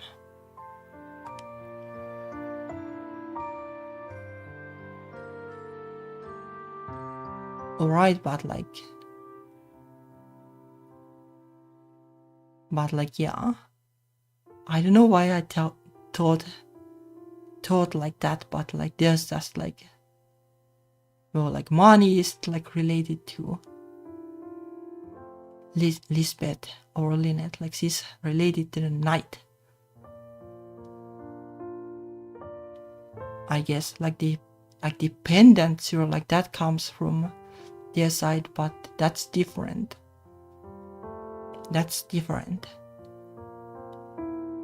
Money is in a sense the lineage of the knight. And Lisbeth is from the past, but unrelated in a sense. She was there, but the knight didn't really care about her, I guess. Apparently, her mother gave her that necklace, but it was her grandmother who bequeathed it to her mother, and her great-grandmother who gave it to her grandmother, and so on and so on. I think you can see where I'm going with this. Oh, I see. For the first time in so long, I finally understand. I was drawn to your money from the very beginning. I thought it was a coincidence, but your long blonde hair, your pale skin, even the shape of your nose. You really do look like Leof. Yeah, I guess I probably do. I had never seen her before, but I'm sure Lisbeth is right. I'm many generations down the line, but if I traced my family history back enough, across a complex tree comprised of tangled roots and branches, I'm sure I'd find her eventually. To me, there might as well be a shadowy footnote in a history book. I never met her, and I never will, and yet she's my great-great-great-grandmother. We are family. So Leof was able to live a long, happy life. I'm glad. I'm pleased for her, but... Lisbeth grips the necklace. My necklace? Though I suppose once upon a time it belonged to her. Tightly, her eyes narrowed. This charm has caused far too much trouble. I decided to say Leof cursed this whole forest. It kept you anchored in place here, unable to leave, and all those nights too. I must have poured too much magic into this necklace. It is far too potent. If I undo the enchantment, it should lift the curse. So what will Lynette disintegrate? Like for like the actual love, like, but it doesn't matter, like she is dead regardless. So it doesn't matter, like maybe she'll disintegrate in the grave or something. You'll finally be able to pass on, Lynette, just like you should. The souls haunting this place will find eternal rest, and everything will go back to normal. What do you think? Do you want me to undo all the harm I have caused? I think that would be grand, yes.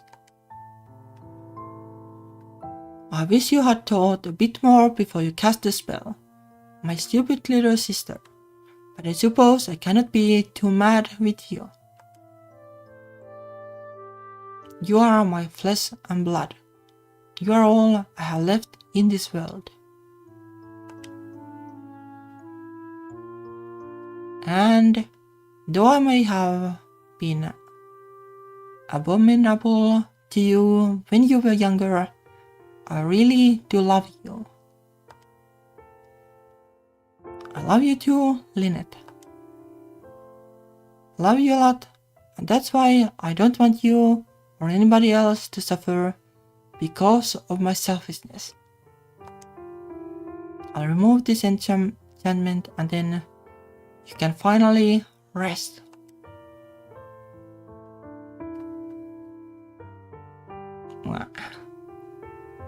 Well, I guess he's going to be a gunner then.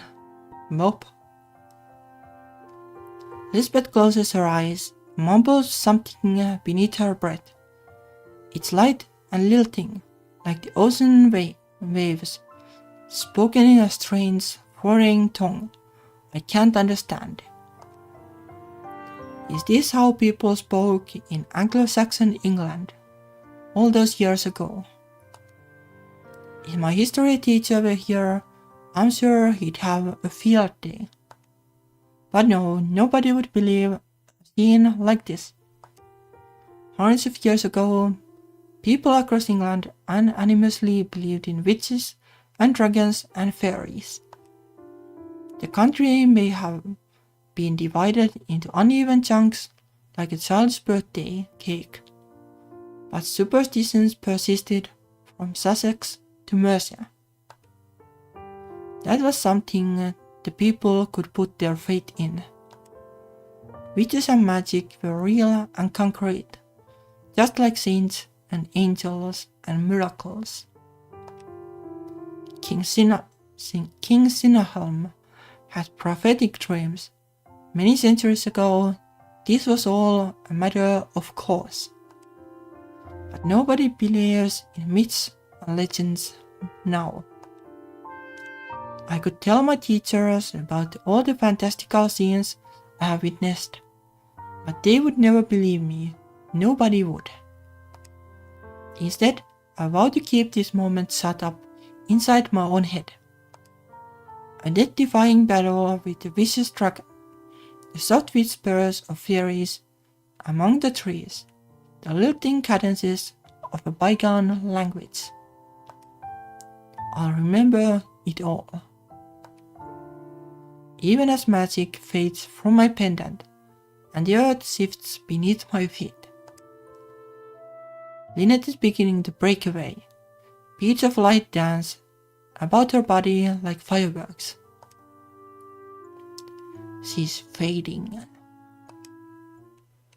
But with her dying breath, she reaches out to wrap her arms around her sister's trembling shoulders.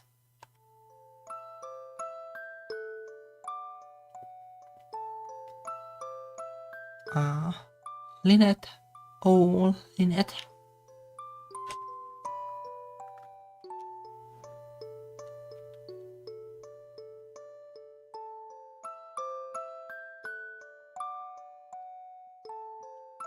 Oh, I like the particle effect, it is a nice touch.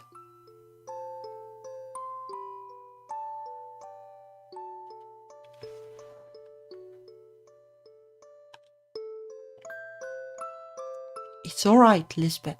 Be strong. But you,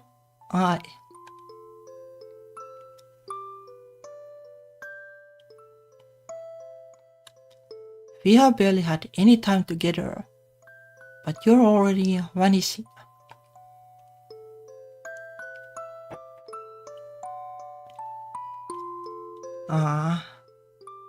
I know, and it is sad, but I'm sure we'll meet again.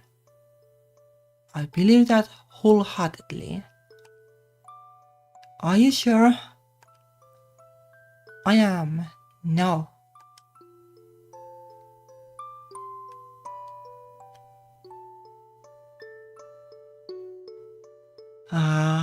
It is kinda sad.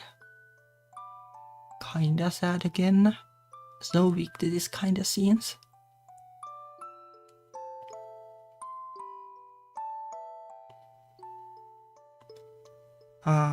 Lynette brings her fingers to her sister's cheeks. She wipes away Lisbeth's stray tears. An affectionate smile playing upon her lips. Why are you crying, you silly thing? You never shed tears over me in the past. Save for when I teased you. You have no reason to be upset. Didn't you say that you were drawn to love because of her smile? Yes, that's right. There were many things about love I loved, but I particularly adored her smile. Then please, try to smile. It would make me happy to see you happy too. You had really unhappy existence then. Kinda late to say that, but better late than never. In the past, I teased and harassed you. I tripped you up and pinched the inside of your arm and made you cry. You rarely smiled then. I never thought much of it. There was little for me to do, and I liked exerting my dominance over you. It was a sort of sport to me. I never realized how much I had hurt you. I was a hopelessly poor sister to you when I was alive. I must have been a terrible role model. But I think you turned out surprisingly well, despite one or two hiccups.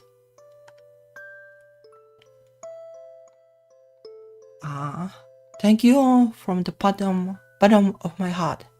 Now I can finally rest in peace. Lynette, oh Lynette. Oh, rip Lynette. Lisbeth calls out after the ghostly impression of her older sister, but it's already too late.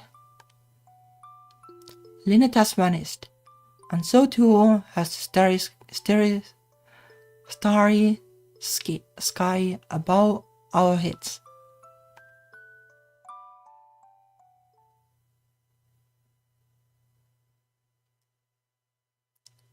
Once this forest was enchanted by Lisbeth's immense magic.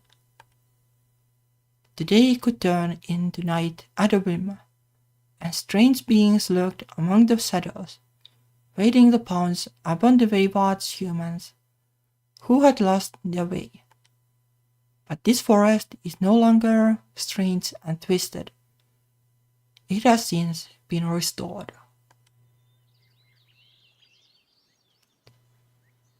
The sun is shining like it should. I can't hear any mocking, malicious whispers upon the breeze.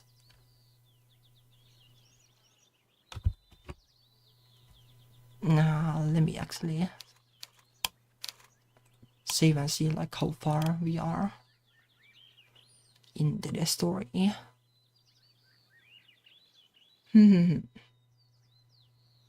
Yeah, not actually like too far. Not actually too far.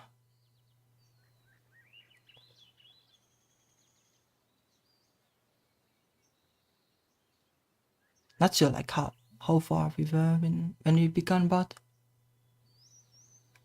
well, probably the best to play a little more so we can finish tomorrow for sure. Even though it is a little overtime. But no way I'm finishing today. It's just going to be way too long. But tomorrow.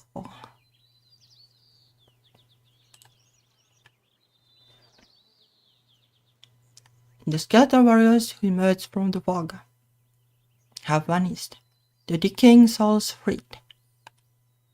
This forest has finally been cleansed of its curse. I glance around, amazed. The grass has never looked more verdant, the blue flowers more full of life. Birds flit amongst the trees and squirrels chase one another in the undergrowth. Everything is back to normal. Oh, and there, lying beneath the base of a sycamore tree like a faithful pet is an item I thought I'd long since lost. It's Grant's picnic hamper. Part of me wonders what it's doing here.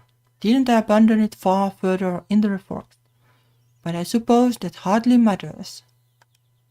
Somehow this makes perfect sense. With the lifting of Lisbeth's curse, all the lost things have been found. Everything has been put into its proper place, including this wicker hamper. I suppose you could call this a perfect happy ever after ending. There are no more loose ends. Yeah, but it's not because there is still like 600 or so lines left. A bit more, I guess. Apart from one. So, I'm still here, huh? Lisbeth looks ponderous at her own hands.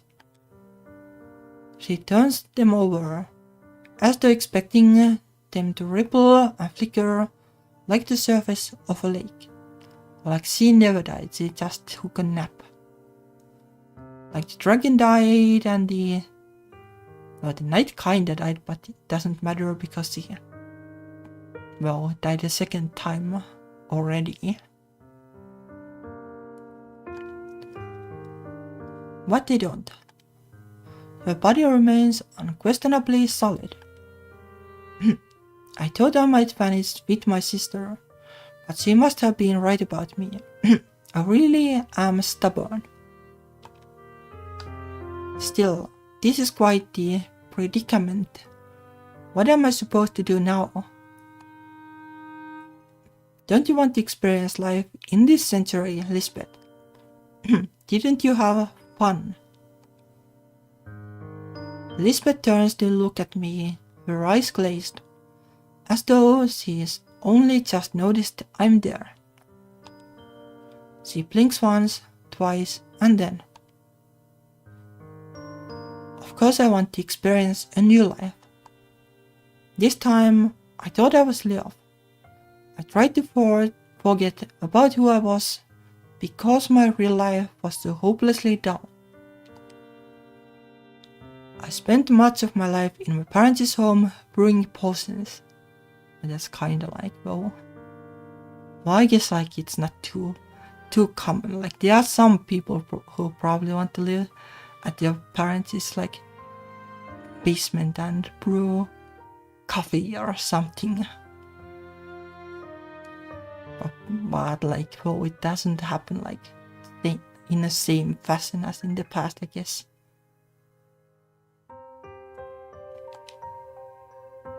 My father warned me not to wander too far, for witches were in high demand, and he feared I could come to harm. But it was too late. I came to harm every day by merely being around my sister. She always teased me. That was all my life was, for 15 years. It was one house, and the pond behind it, and the edge of the forest, but no further. I was not permitted to wander more than that.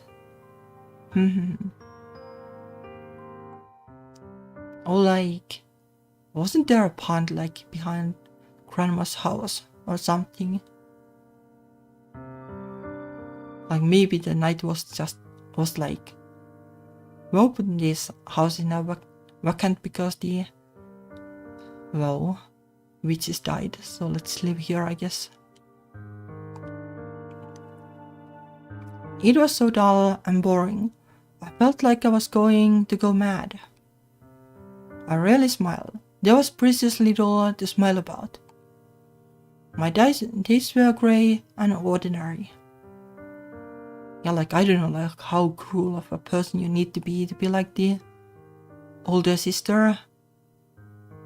Like I don't know, like every time like my siblings cried, like I would feel so bad if I did something.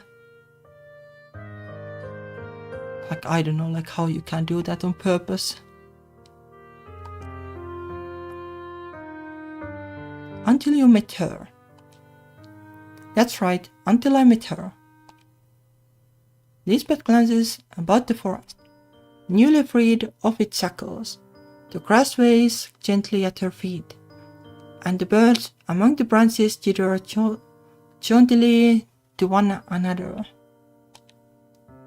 If my grandpa were here, I'm sure he'd be able to name the birds by their cries alone. There are blue tits and chaffinches and what else? Yeah, I mostly just like can name like the different kind of tits, like great tits, that kind of things.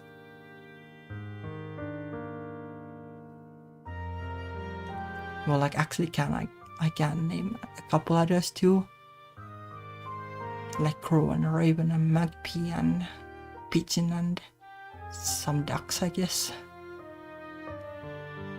Oh, but that's not funny. I'm not sure, but it might be fun to find out. I had a lot of fun with her, but it all ended much too soon.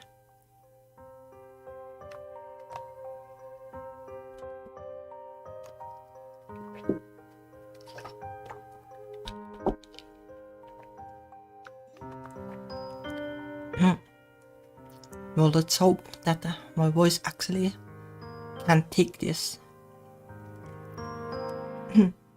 I barely had a chance to live my life before she was torn away from me. I used up all my magic to save her, and so I fell into an eternal sleep. While I was asleep, I forgot who I was. I forgot everything. Of course, I want to lead another life, not as Love, but as myself. I want to experience everything this century has to offer. I want to go for long walks through the forest, and I want to watch TV, and I would very much like to know what these McDonald's hamburgers taste like. Everything is all so strange and new and exciting, and I want to experience it with you. I want to live my life like a normal girl, not a witch. That's all I ever wanted. Then why don't you? There isn't anything stopping you. You're still here, and I'm still here too. So why don't we have fun together? But I don't know if I can. I might not deserve it. Well, like that's like... Well, like even like even if you're not a witch, like you sometimes think like this. Well, like it's kinda like normal person thing anyway. But why not? Why don't you deserve it? Because it's all my fault. Lisbeth stamps one foot against the ground, her expression contorted with a series of emotions I can't quite place. She definitely looks pained. But there's also remorse in there too, and grief and guilt. So much guilt. I'm happy I met you, Mani. I really did have fun. I loved being with you. I might even have loved you too, but I made so many people suffer because of my selfishness. Like how many? Like 2 people basically. Like the knights about they are the dragon's fault. Of which by proxy is like little bit of her fault, but not exactly.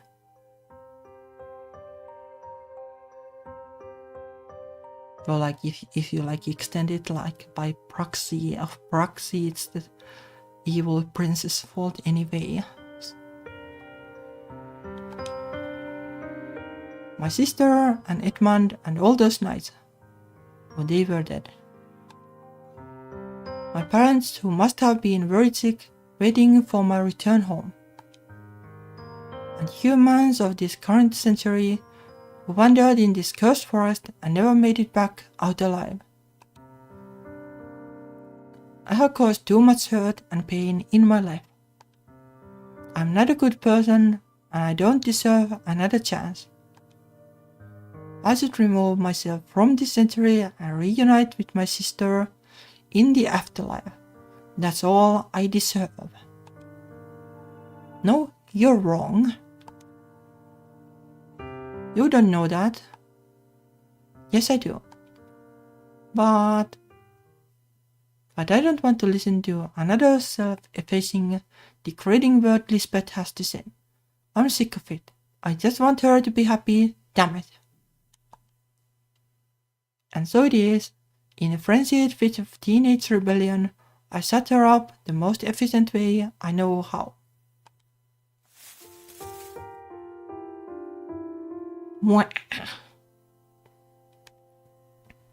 I think we have kind of seen this, but why not?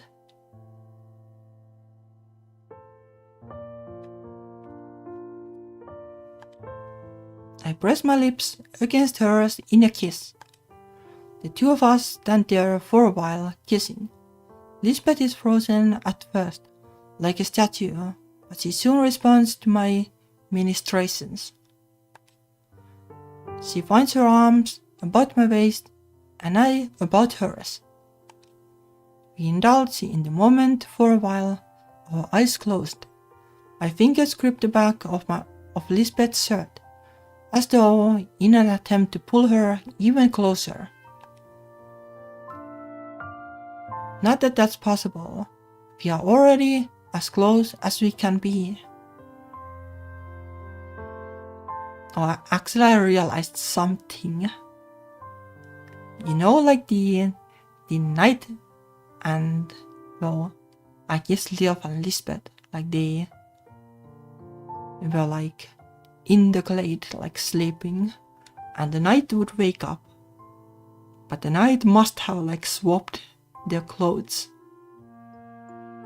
somehow, because otherwise Lisbeth wouldn't be wearing this I guess.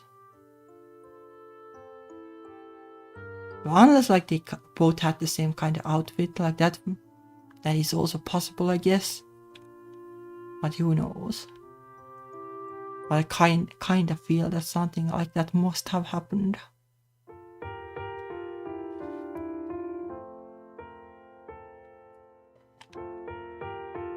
Anyway, Lisbeth has to stoop into the kiss because she's taller than I am. But then again, everybody's taller than me. With her back arched, her chest is pressed against mine. I can hear her heart beating in tandem with my own, rapid and erratic, just like a rabbit's. When I draw back, Lisbeth's eyes are glassy, her hair a little rumbled. Money, you still want to kiss me after everything that's happened? 'Cause why wouldn't I? Besides, you're cute, especially when you blush. Oh. Lisbeth looks at me for a few moments, stunned in the silence. Her lips open and close, but no noise comes out. I can't help but grin to myself. It's the same smug grin I always afford myself when I have managed to steal the last hazelnut and caramel chocolate from the box of quality treat we have at Christmas. Like I kinda get that feeling. Like I used to be the one who ate the mint chocolate ones because everybody else hated them, but well, they are still a chocolate, so fine by me.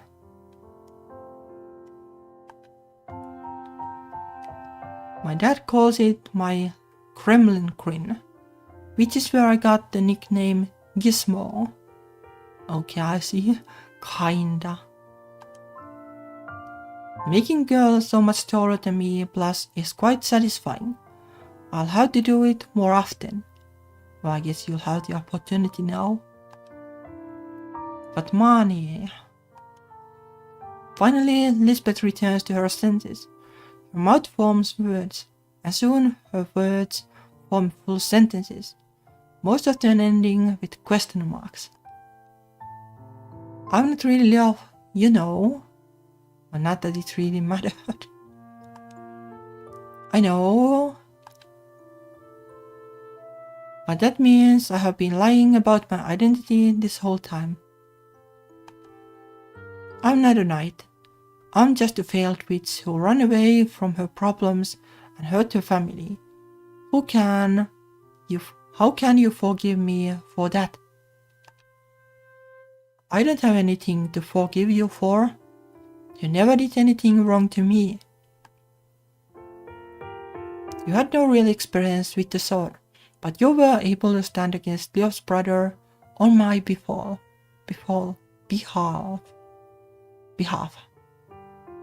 And then the skeletons and the dragon.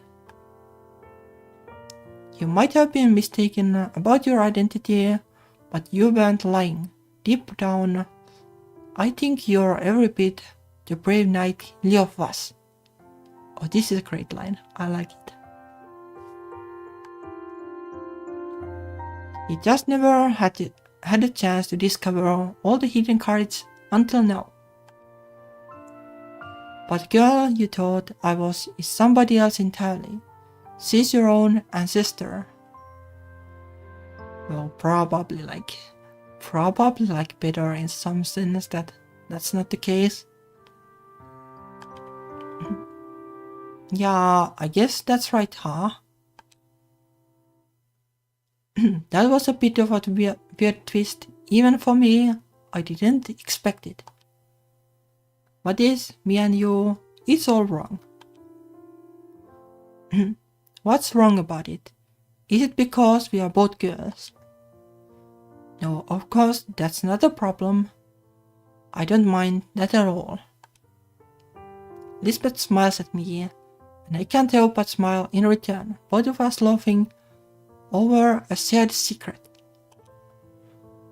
Nobody else in Fenchapel would believe that Lisbeth is from a completely different England that existed hundreds of years ago. But she knows, and I know, and that's enough for me. It's more than enough to convince me that this really happened. But money. Something drew me to you. I thought you looked somewhat familiar. No, I couldn't quite place it, and I was right. It has been generations, but you really do look like Leo. It's uncanny, in fact. If you were a little taller, you'd be a spitting image. Yeah, thanks for reminding me.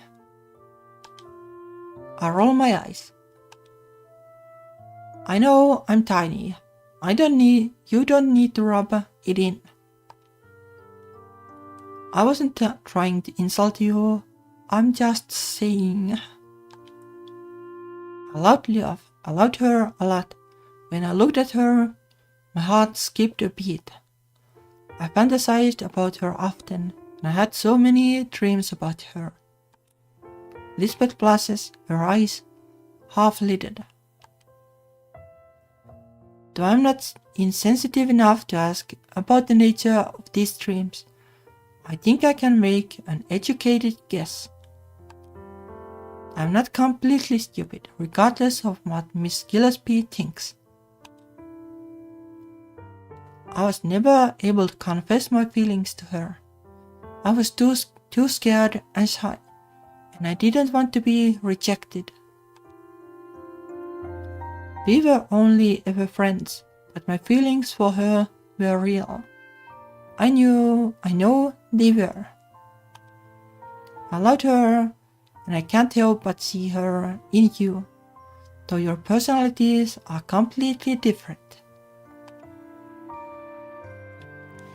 You're related to the woman I love, you share her blood, and you share some of her looks.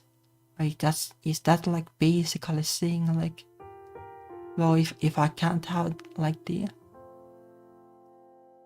older sister, I'm fine with the younger sister, like that kind of trope, basically. I can't help but wonder if the person I love really is you, or the memories of her I can see in you. I thought I cared for you, but I might have been mistaken. I don't know if I have truly forgotten love. I don't think I ever will. I don't know if I can love anybody other than her. That's why it wouldn't be fair for me to remain by your side. I don't want to give you false hope. So you're afraid you don't really love me. Please try to understand. I know I like you, but the situation is so complicated. It's hard for me to pick apart the feelings inside my heart. I don't really know how I am supposed to feel. This is all too confusing. You can say that again. It's pretty screwed up too. But though I look like her, you said I didn't act like her, right? No, not at all. Leof always smiled valiantly. She thought that was part of knight's duty. Alongside fighting errant knights and evil dragons, she just wanted to make everybody happy. You, however... Yeah, I get it. I'm gloomy, and I hardly ever smile, and I'm not all that much fun. I make sarcastic remarks, and I use crass language, and I don't respect my elders. I'm no knight, in fact, I'm pretty rotten. I don't know if I would go that far. I would, but you said you liked me all the same. I'm still a stupid teenager, and I don't know what I want to do with my life. But you saw how awkward and indecisive I am. You still decided to stay with me. I know I'm not Leof, but I am Mani, and isn't that enough? I don't know, I hope so, but... Then let's keep hoping, okay? I take Lisbeth's hand in my own, linking our palms together. The warm summer breeze runs through the forest. The grass at my feet dances, as do the leaves in the trees. I can smell summer in the air. The grass is studded with flowers, all soft pastel colors, with downy petals and hanging heads. Bluebells and primroses grow beneath the shade of the tall trees, and greenish sunlight filters down through the leaves of the trees. Vtuber might be small, but it really is pretty. I can't believe I didn't notice it before. I used to see the worst in everything. I went through life with my head bowed, staring at the ground, so I didn't have to properly look at anybody or anything. I didn't like myself and I didn't like the world. I was bitter and cynical. But being with Lisbeth has given me a brand new perspective. She makes me feel like a better version of me. And that has to mean something, doesn't it? I'm only a stupid teenager, and maybe my thoughts don't matter, but I think it does. It must. No matter what happened between you and Leof, I'm here now, and so are you. We are still together and want to stay together. Let's keep making each other happy, okay? Oh money, I would like that, but is that even possible? Why shouldn't it be? Loads of impossible things have happened to me over the last week. Compared to fighting off a huge dragon, this should be child's play. But I come from an entirely different world to you. You're from this century and I'm from mine. No matter how much I may wish to the contrary, I don't have any place in your life. Then I'll make a place for you, I promise. That's because after everything we have been through, I really do love you. Money. As I speak those words, I swear I can feel Grant's pendant, though I suppose it's really Lisbeth's pendant, impress itself against my skin. The pendant feels icy cold, just as it did when I discovered Lisbeth asleep in the forest, and then I rescued her from her free fall through the night air. If there is any magic left in this old trinket, passed down for centuries upon centuries, then I want to believe. I would like to hope that it can make my wish come true. I want Lisbeth to live a long, happy life that was denied her during her old time, and I want to stay with her, that's all. Then, and only then, would we be able to have our own happily ever after.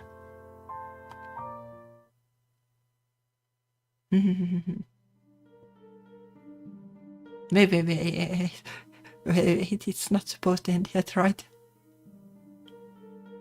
Maybe there is like an epilogue or something.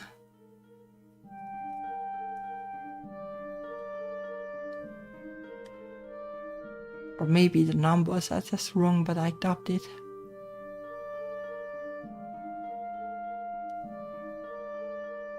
Like if there is like extra content, I guess it kinda, well, it kinda works. So maybe it kinda works either way.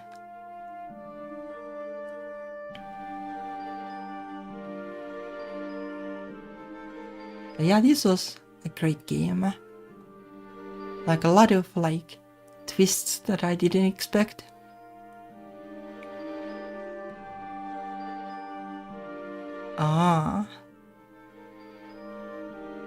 Yeah, if there's like unlockable content, maybe we can play that tomorrow.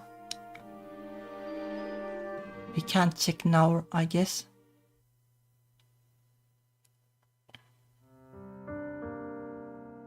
Oh, I guess there is still more content.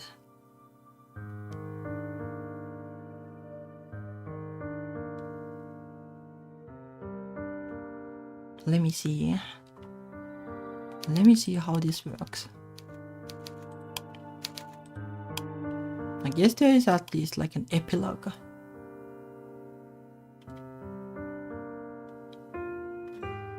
Oh yeah, there would still be like 400 words or something.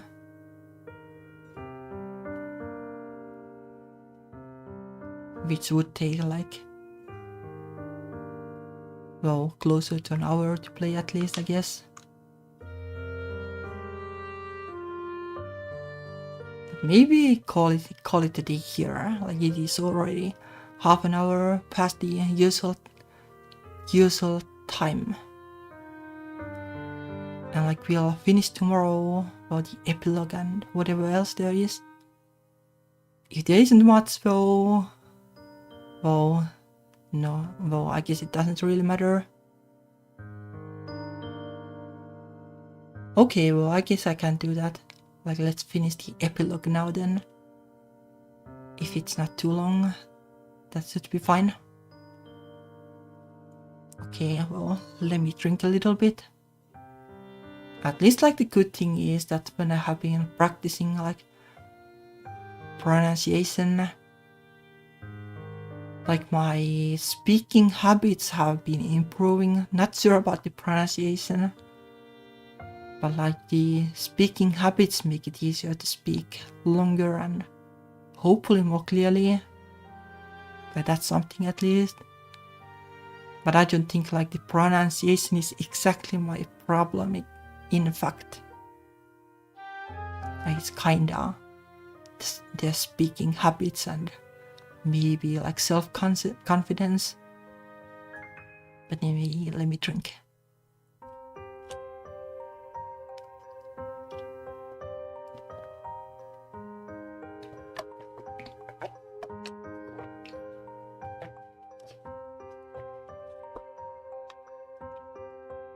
Yeah.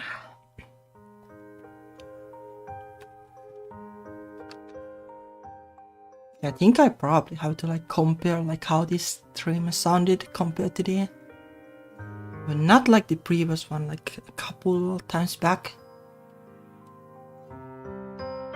But the previous one was probably a little shaky too, like the one before that was felt like it went smoother. Like, at least my gut feeling is that I have been doing okay this time. But anyway, let's finish the main story. Soon, too soon. In fact, my final day at Grants arrives.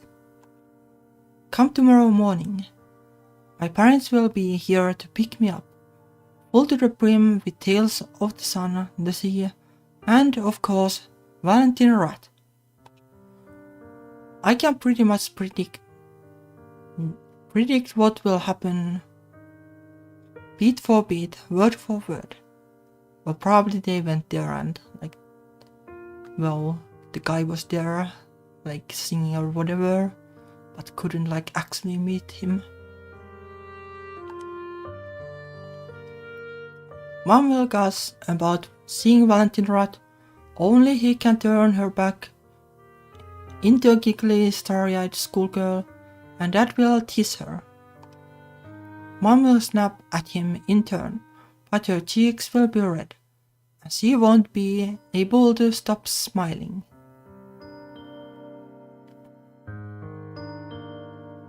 Oh yeah, like that is like the heritage from the night side. And mom is some loser, I guess. Dad will hug me and ruffle my hair. And my mom will ask Grandma Iris if I behaved myself, and then they'll bundle me into the car. Dad will take my suitcase and hurl it into the boot, back coupled, pretending to carry the weight of the world, and then he'll slide into the driver's seat.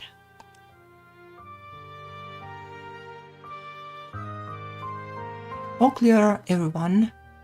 You okay back there, Gizmo? What about you, Louie? Alright then, let's prepare for takeoff. 3, 2, 1. Then Dad will turn the keys in the ignition, shift the gear stick into first, and we'll be off. We'll cruise through the tree-lined driveway, churning gravel beneath our tires. Gran will watch and wave from the doorstep, her wispy grey hair fluttering in the wind. Dad will pause at the automatic wooden gates for a while, tapping his fingers against the steering wheel.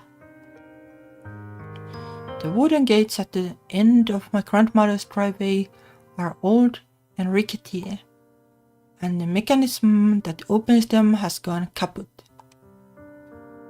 It always takes a good 15 seconds for them to open far enough to allow a car to squeeze through.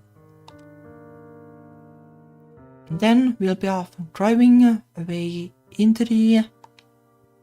oh, not sunset, because it's still relatively early and the sun is still high in the sky, but whatever. It will be like a closing scene in a movie. A cheerful, inspiring song playing, possibly by Valentin Rat, while credits scroll along the screen superimposed against the sky. Well, that already happened. It might sound cheesy, sure, but it's what I have been waiting for ever since Mom and Dad dropped me off at Grant's. I would put up with anything, even the crooning strains of Valentin Rat, playing on repeat from the car speakers, if only I could have gone back home. But now Lisbeth is here, and she might present a bit of a snag in my otherwise perfect, happy ending. Mom and Dad don't know she's with me. They don't even know who she is. Or she just barely learned who she is herself. I was able to trick Gran into thinking she was one of my friends from school. But what will Mom and Dad think? I won't be able to use the same excuse with them. I don't know what to do.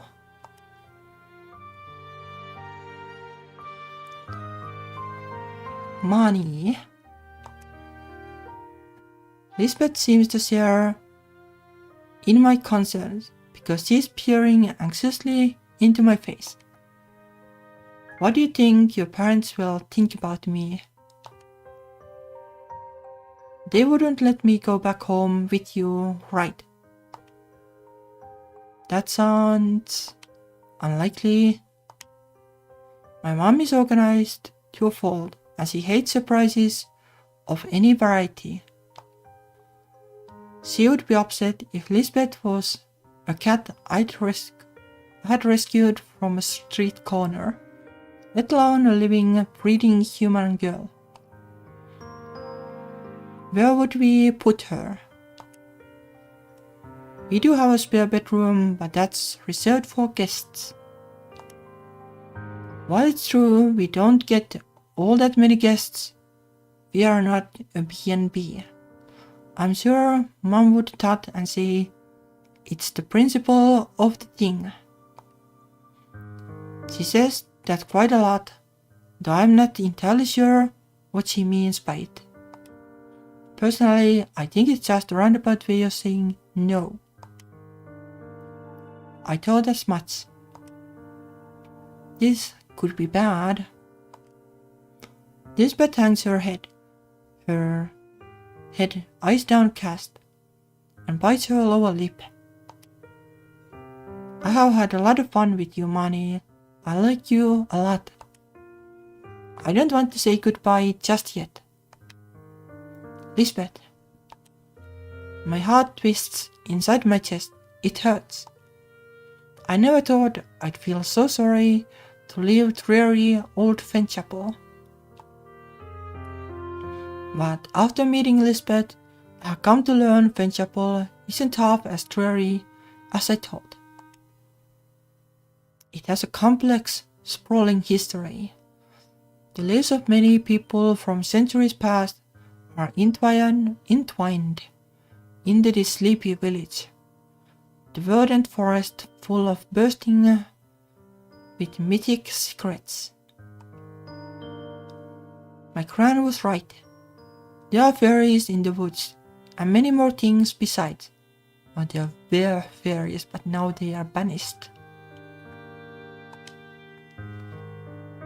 Over the last week, I met a wandering knight, a cursed maiden, and a sleeping enchantress who fancied herself as somebody else.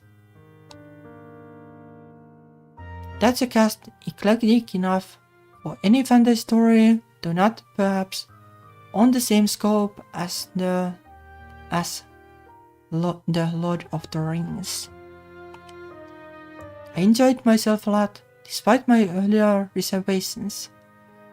At times I was unnerved, and at others I was terrified, but things worked out in the end, more or less. Now I can hardly believe I ever thought Finchapel was boring.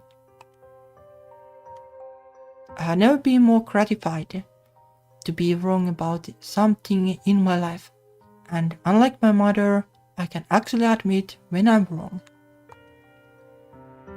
I'm happy I met Lisbeth, though we have not known one another all that long. She's become very important to me. How could I say goodbye to her after all we have been through? We fought the dragon together, and as if that wasn't life-changing enough, we even kissed, not just once, but several times. I'm not ready for tomorrow. I still need time to prepare. Leaving Finchapel now would feel like waking from a wonderful dream.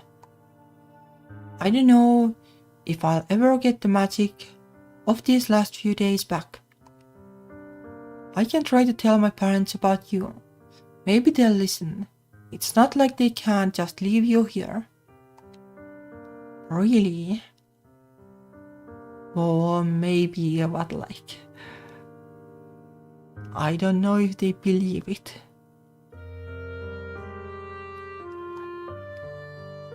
Lisbeth looks at me, her brow furrowed. Do you mean to tell them I was born hundreds of years ago? Do you think they would believe that? Well, my voice trails off. My mom is stubbornly atheistic. She doesn't believe in God at all, even though there's about 2 billion Christians, give or take, scattered across the world. Her own sister, the awful own choice among them. If my mom refuses to believe in God in any capacity, could she really believe in magic or fairies or dragons? Well, I don't know, like I would kinda be more willing to believe in those, honestly. Like at least like they are fun things to believe in. It's doubtful. No, it's not just doubtful, it's downright impossible. Who would swallow a tall story like this, other than conspiracy theorists? It's too much to take in. You're right, my parents wouldn't believe me. It would never work. I did assume as much. Lisbeth sighs. What am I going to do? My family are all dead and gone, but I am still here. I had nowhere to go. I have no place in this world. Perhaps I really should have disappeared. No, don't say that. I reach out and take Lisbeth's shoulder in my hands. You do have a place here, and it's with me. I'm the one who woke you up, so I should look after you. I can't leave you. Thank you, Moni. Lisbeth smiles. Your grandmother was right. You are a very kind girl. You put your friends above all else, and your girlfriend even higher. But that's like, is there an alternative to that? I know you mean well, but I would not want to cause you any problems. Moreover, Lisbeth glances down at the bed, fingers splayed across the divan. You are still regarded as a child in this society. The house you live in belongs to your parents, not you. As such, you have no say in their decisions. You can try to influence them, but there is no guarantee it will work. We might have bested a dragon between us, but realistically speaking, we do not possess all that much power, not in the modern world. Nah. I wince. Lisbeth is right yet again.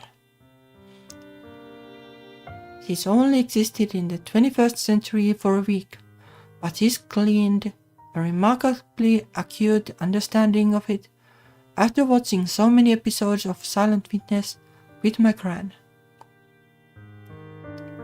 If we are being realistic, we have to admit that we are scuppered. There's nothing I can feasibly do, regardless of how much I want to help her. I'm still a couple of years of being an adult. I rely on my parents to feed, clothe, and house me. I can't make any important life-altering decisions without their consent. I'm not even old enough to drink, let alone adopt a brand new member into our family. No matter how I rack my brain, I can't think of a way to resolve this, not without magic. I'd like to believe things will work out, but... My frantic thoughts are interrupted by the sound of knuckles against the bedroom door, coupled with Grant's reedy voice. Excuse me, girls. I hope I'm not interrupting anything. Can I come in? Honestly, I'd like to keep talking our absence through with Lisbeth. But I think over the last 10 minutes, we have already deduced there are no real options available to us. But maybe you can convince the grandma. This is nothing but an exercise in futility. We are wandering around in circles. Speaking to Gran might cheer me up, and even if it doesn't, it should take my mind off things for a few moments. Lisbeth seems to share my thoughts, but she replies before I can. Of course you can. I don't mind one bit. Lisbeth slips off the bed and pats across the room, her ponytail bouncing jovially. Reaching for the door handle, she depresses it, then pulls the door ajar. Do come in, it's always a pleasure to see you. I could say the same about you, dear. Gran smiles and steps inside my, though I suppose it's really Aunt Leda's room. Lisbeth closes the door behind her with a click, while Gran shuffles to the chair in the corner. Lisbeth, seeing her struggle, helps her take a seat. Are you alright? Oh, I'll be fine. My back isn't quite what it used to be, but that's one of the ills of old age, I'm afraid. Thank you for being so considerate. You're awfully polite. I hear a lot of stories on the news about teenagers, none of them very flattering. It's always about antisocial behavior and graffiti and unmanageable classrooms. Sometimes you even hear about arson or stabbings. You and Mani aren't like that at all, though. You're both sweethearts. I do wonder about that. Yeah, like one in this room has like murdered a person. And well, yeah. Lisbeth smiles vaguely. I was not always the best of people. I have done many things I am not proud of, but I would like to think I have changed. I just hope it isn't too late. I'm sure it will be fine, dear. We all make mistakes from time to time, but you're still young. You have plenty of time to learn. You believe so? Of course, Leov dear. Or should I call you Lisbeth? Huh? You know about that? Oh yes, I have heard you refer to her as such on a few occasions. Was it supposed to be a secret? Well, I glanced away abashed. I hadn't meant to let Lisbeth's real name slide, not around Gran. Since I introduced her as Leah, I thought it would be best to stick to the script until the very end of my visit.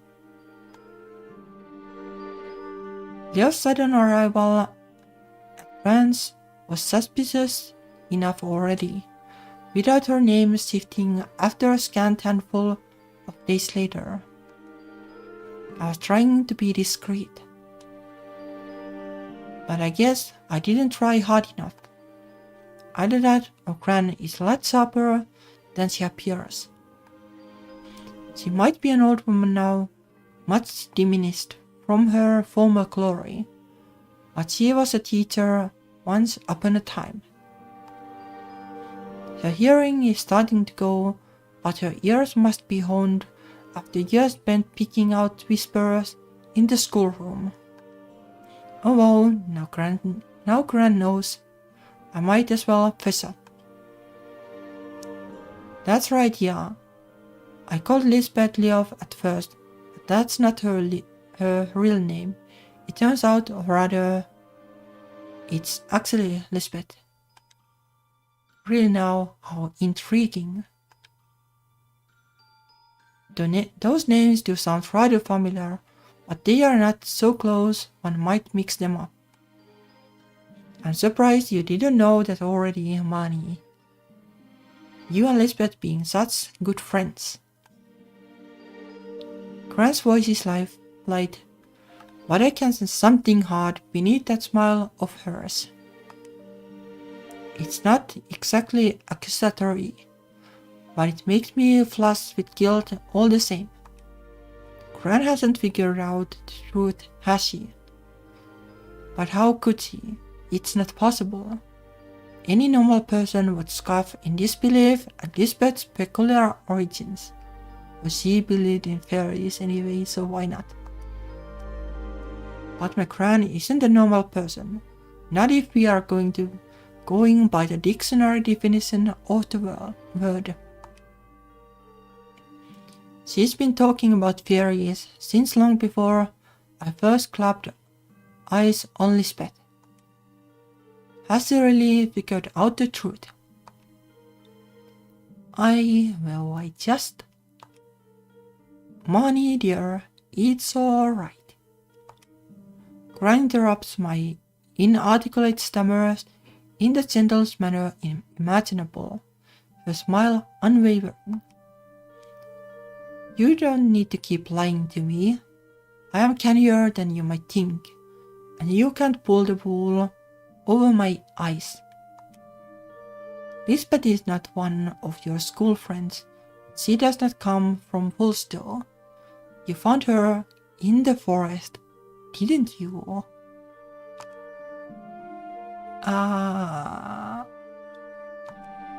I gasp. It feels like all the air has been forced out of my lungs. It's hard to breathe. This must be how the pups feel in Silent Witness after Thomas Chamberlain has figured out their MO. I have been cornered. What am I supposed to do now? Probably you can't just explain what actually happened. It's not like Grandma can't do much anyway. Gran, you know? I did, yes. I had a suspicion things were not quite right the moment I laid eyes upon Lisbeth, and this feeling has only grown during the week. First there was her confusion over very simple aspects of modern life, not to mention her archaic manner of speech. And then there was her fascination with the stained glass window in the church. I couldn't help but wonder. In the beginning, I didn't think I was being fanciful. That's what everybody says when I tell them about the fairies, even my own son. They think me old and senile. Well, I am old. I cannot deny that much. Senile though, I would have to refute that. I see more than people give me credit for. Though I think anybody would be able to tell Lisbeth is not a normal girl.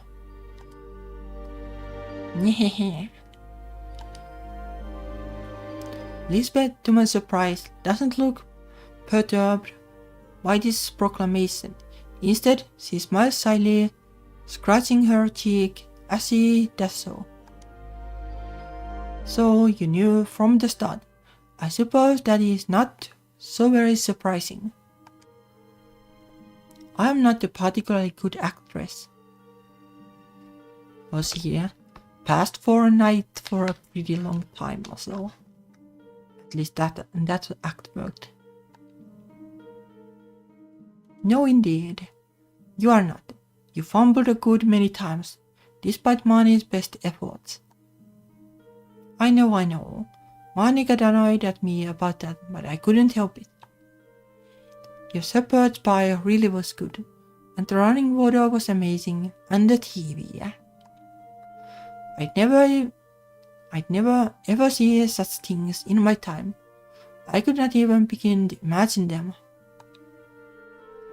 I know I might seem strange to you and Marnie, but this world is far, far stranger to me.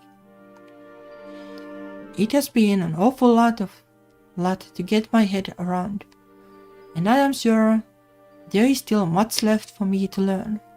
There is much more I wish to learn. I am glad I came here. And I am glad I met you two, wise grandmother.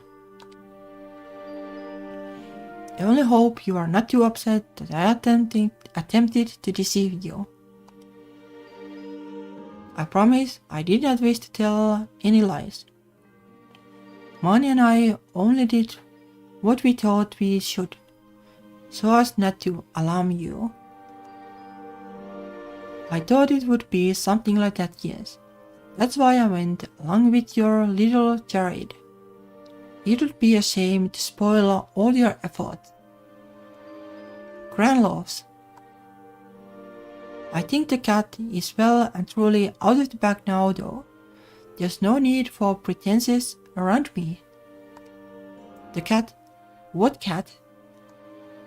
Lisbeth glances about the bedroom, her eyes large and anxious.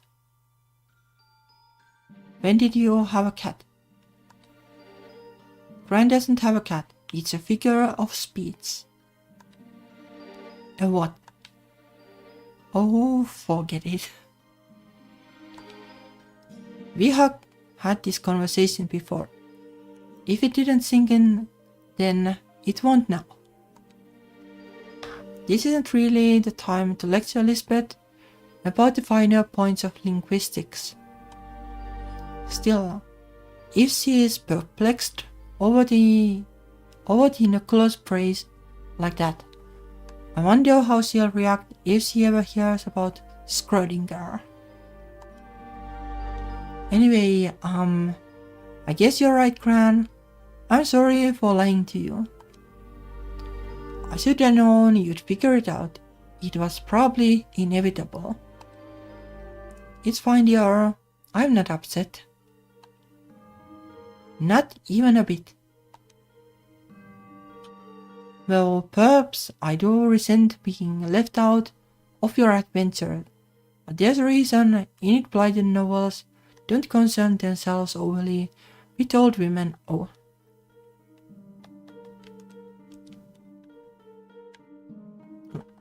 Let me go back. Don't concern themselves overly with old women like myself.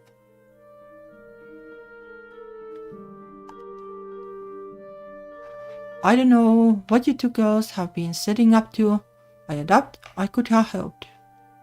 But you could now, I guess.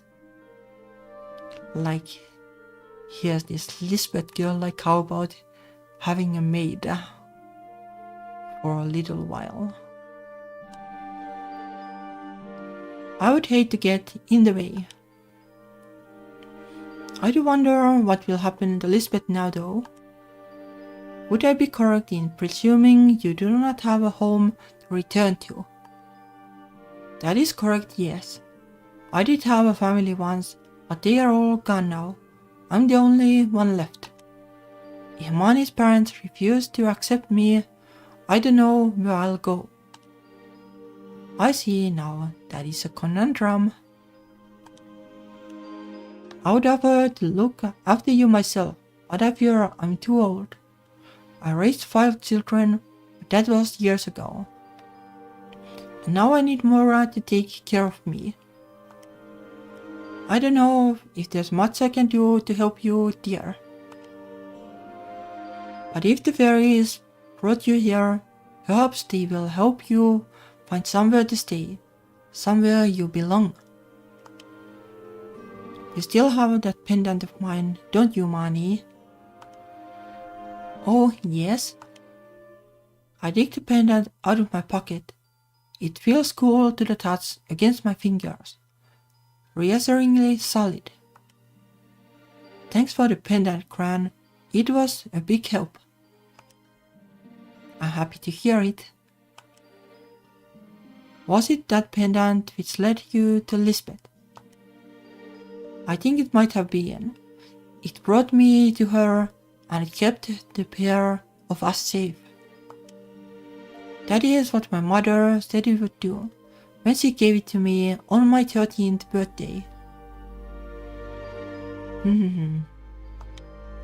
She said I should keep it close whenever I went into the woods for my own protection. Otherwise, I might find myself in danger.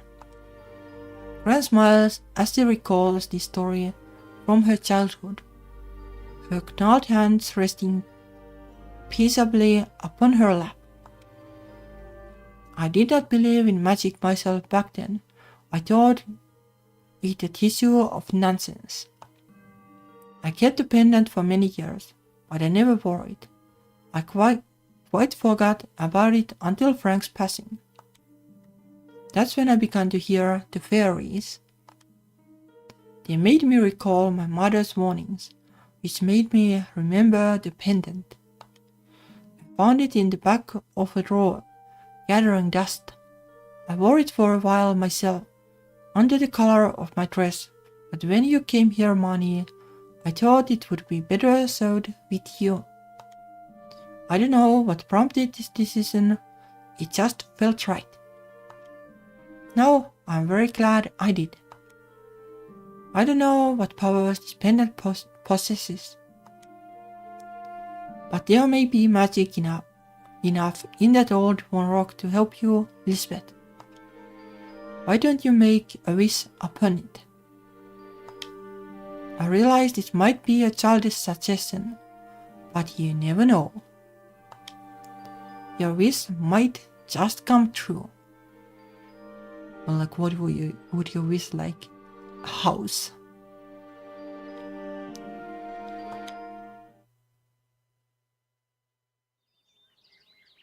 The next day.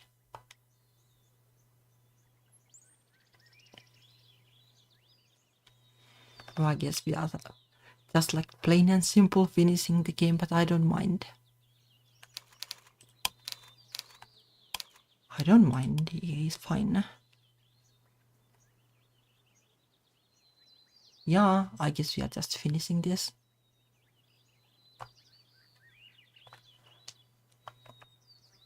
Oh.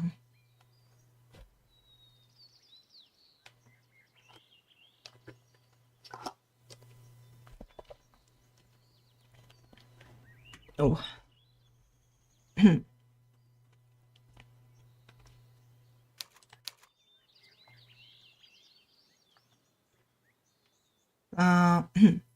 That Saturday, Lisbeth and I find ourselves sitting in Grant's kitchen. Or did I miss like more? No, it is fine. It is fine. So many like different things, like the keyboard and the other keyboard and the mouse and the gamepad, so they keep bonking at each other and stuff.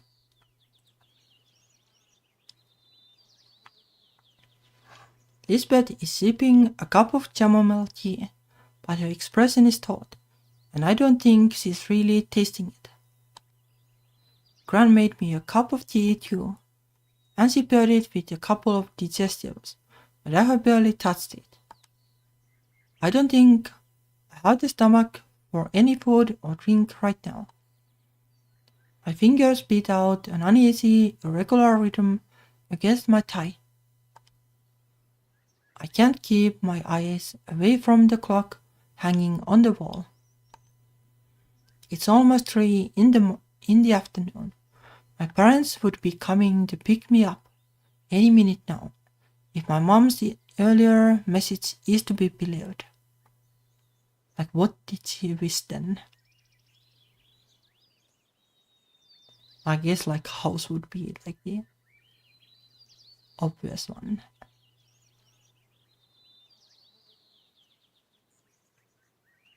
Well, like if like we finish the main story, like maybe that's good enough. Good enough.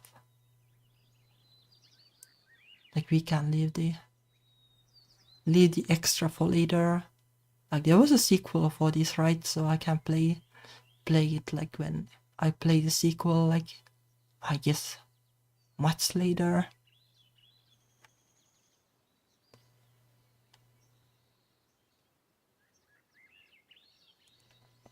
I pull my phone out of my pocket and flip it open. My mom sent me a text a couple of hours ago, telling me she had gotten off the plane. At long last, it was hell, money, all those crying babies, and she was on the way to Chapel. She hasn't sent me any news since. Is she alright? Gran sees me fiddling with my phone, and she smiles, setting her knitting to one side. I'm not sure what Gran's knitting exactly. It looks to be a strange shapeless thing, perhaps a hat or maybe a tea cozy. The world of knitting patterns is a mysterious arcane one, and I can't wrap my head around it. Same. I can kinda like knit a little bit, but thing is that it bores me too much, so I just can't do it. Like drawing and such, like it feels way better time to me than knitting.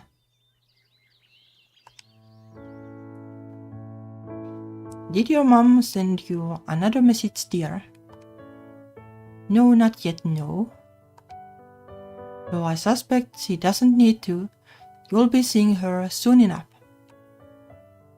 Provided they didn't get caught in traffic, I guess. Oh, I wouldn't worry about that. These old country roads are never very busy.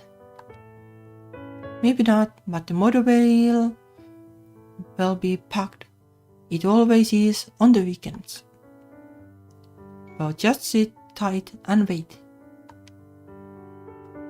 Gran picks up her knitting again, slowly and methodically, adding more stitches with her gnarled fingers. I hope they had a good time. They went to Bordeaux, wasn't it? That's right. Now that sounds nice. I'd love to wander around the seafront. I have heard the food there is delicious too, and the wine. Well, France, I guess, like it is the stereotypical food is good country, right? Like the French cuisine and stuff. At least people say that it's good, but I have never truly eaten it.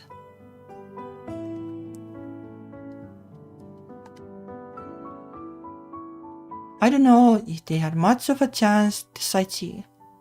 My mom wouldn't stop banging on about Valentin Rat in the car. Oh, I know your mom's feelings about Valentin. She's always talking about him. I think it's nice she has something she's so passionate about, though I don't understand the appeal myself. Valentin's almost as old as I am. Gran smiles guiltily and shakes her head. Don't tell her I said that though. Don't worry, your secret's safe with me. I can't pretend to understand the appeal of Valentin either. My phone won't buy the bright summer sun buzzes in my palm. As though on cue, I glance down at the screen. It's a new message from Mom. We'll be there in 10 minutes at Care Store now. Love you, X. It's nearly time. I wonder what will happen to Lisbeth. I wonder if she could do the kind of wish that she becomes like a tiny person and then she can live in Mani's pocket or something. Like a fairy, I guess.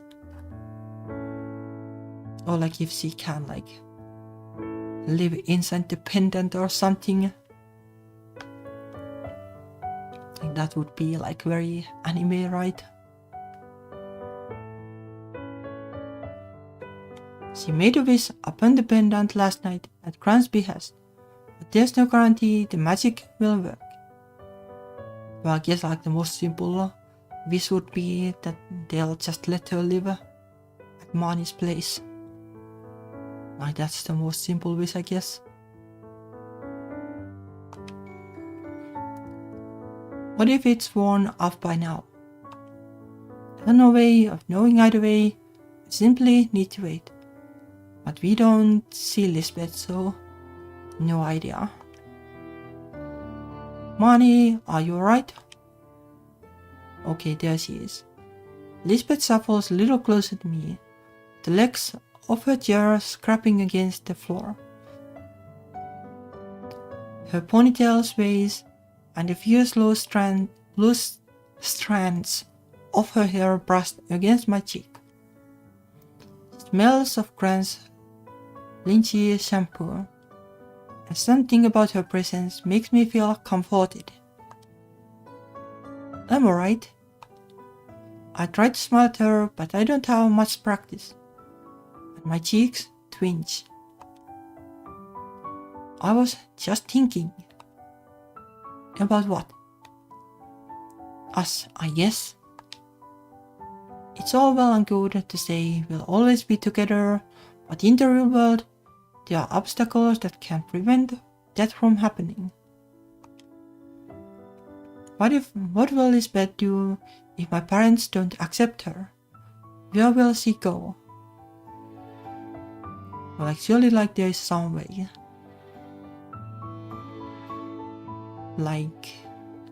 I don't know. I don't know how it works, but surely there are places like safe homes or whatever they are called. Well, that's kinda different though still. But surely there is some place she could go. Like this is still like Europe, not the US. I don't want her to live out her days on the streets, unable to make a living, searching for scraps of food. That would be way too depressing. Like surely it wouldn't have to be like that. Like I don't know how bad the UK is, but surely they can't like let teens live on the street. Let's try not to worry. I think we did enough on that last night. Personally, I would like to tell myself that this will all work out. But how do you know that? I don't know, but I have to believe it regardless. That's what magic is all about. I was a witch myself, in my first life, so I know how it works. If you want to cast a spell, you really need to mean it. So does that mean you really want to stay with me? I do. Lisbeth nodded seriously, her expression set. More than anything. Oh, Lisbeth. I opened my mouth, ready to reply, but I'm soon cut off by a honk from the driveway. Like, what are they going to do? Like, just like, yo, this is my girlfriend, she's living with me now. Okay. And then the parents will be like, yeah, sure, why not? Grandma gets to her feet slowly. She does everything slowly and smiles. That will be my Andrew, I presume. He must be back already.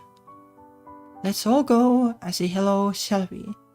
And let's all hope for the best while we are at it. Grand shuffles to the front door, as though nothing is amiss. I trail along behind her, anxiety gnawing at the pit of my stomach like a monster. My stomach roils, and I wince. I never thought I'd feel so anxious to be reunited with my parents again. What will they do when they see Lisbeth? What will they say? But it soon transpires. Gizmo, I missed you, my darling. Come here. Dad throws his arms around me in a warm paternal embrace. The moment I open the door, he runs his fingers through my hair, ruffling it just like I expected. He really is predictable. Mom hangs back, arms folded, as she looks at me up and down. Her expression is critical, like a critic sizing up a painting in an art gallery. Is she afraid that I might have dyed my hair in her absence? Oh, probably. I wish. You look well, Mani. Though your cheeks are a bit pink, did you remember to put sunscreen on every day? Not. Almost every day, Mom. Mom purses her lips together. Almost every day isn't every day, Mani. You know you need to be careful when you have such fair skin. I don't want you blistering like an overcooked tomato. Oh, come off it, Louie. We haven't seen our little girl in a week. Can't you be a bit nicer to her? You know, like if you don't like me, then you're like this. We have a new daughter. Although that would make it really awkward, so maybe not. This is my way of being nice. I'm sorry for caring about our only daughter, Andrew. Okay, well that's good, at least that won't happen. Like the sequel would be really, really awkward. But I'll drop it off for now. I don't want to cause a scene, and I'm not in the mood for an altercation. Flying does not agree with me. Right now, I just want to go home and get some sleep. Lost in dreams about old Valentine. What I dream about is none of your concern. My mom pokes my dad in the side between his ribs, and he laughs and jerks away from her, just like an overgrown schoolboy. Sorry, Louis, sorry. I couldn't resist. Alright, Louis was the mother's name, I guess. You never can you? You're just like a child. He's always been like that, my Andrew. Personally, I think it's a good thing. Let's hope when he gets to be my age, he'll still be as spry as he is now.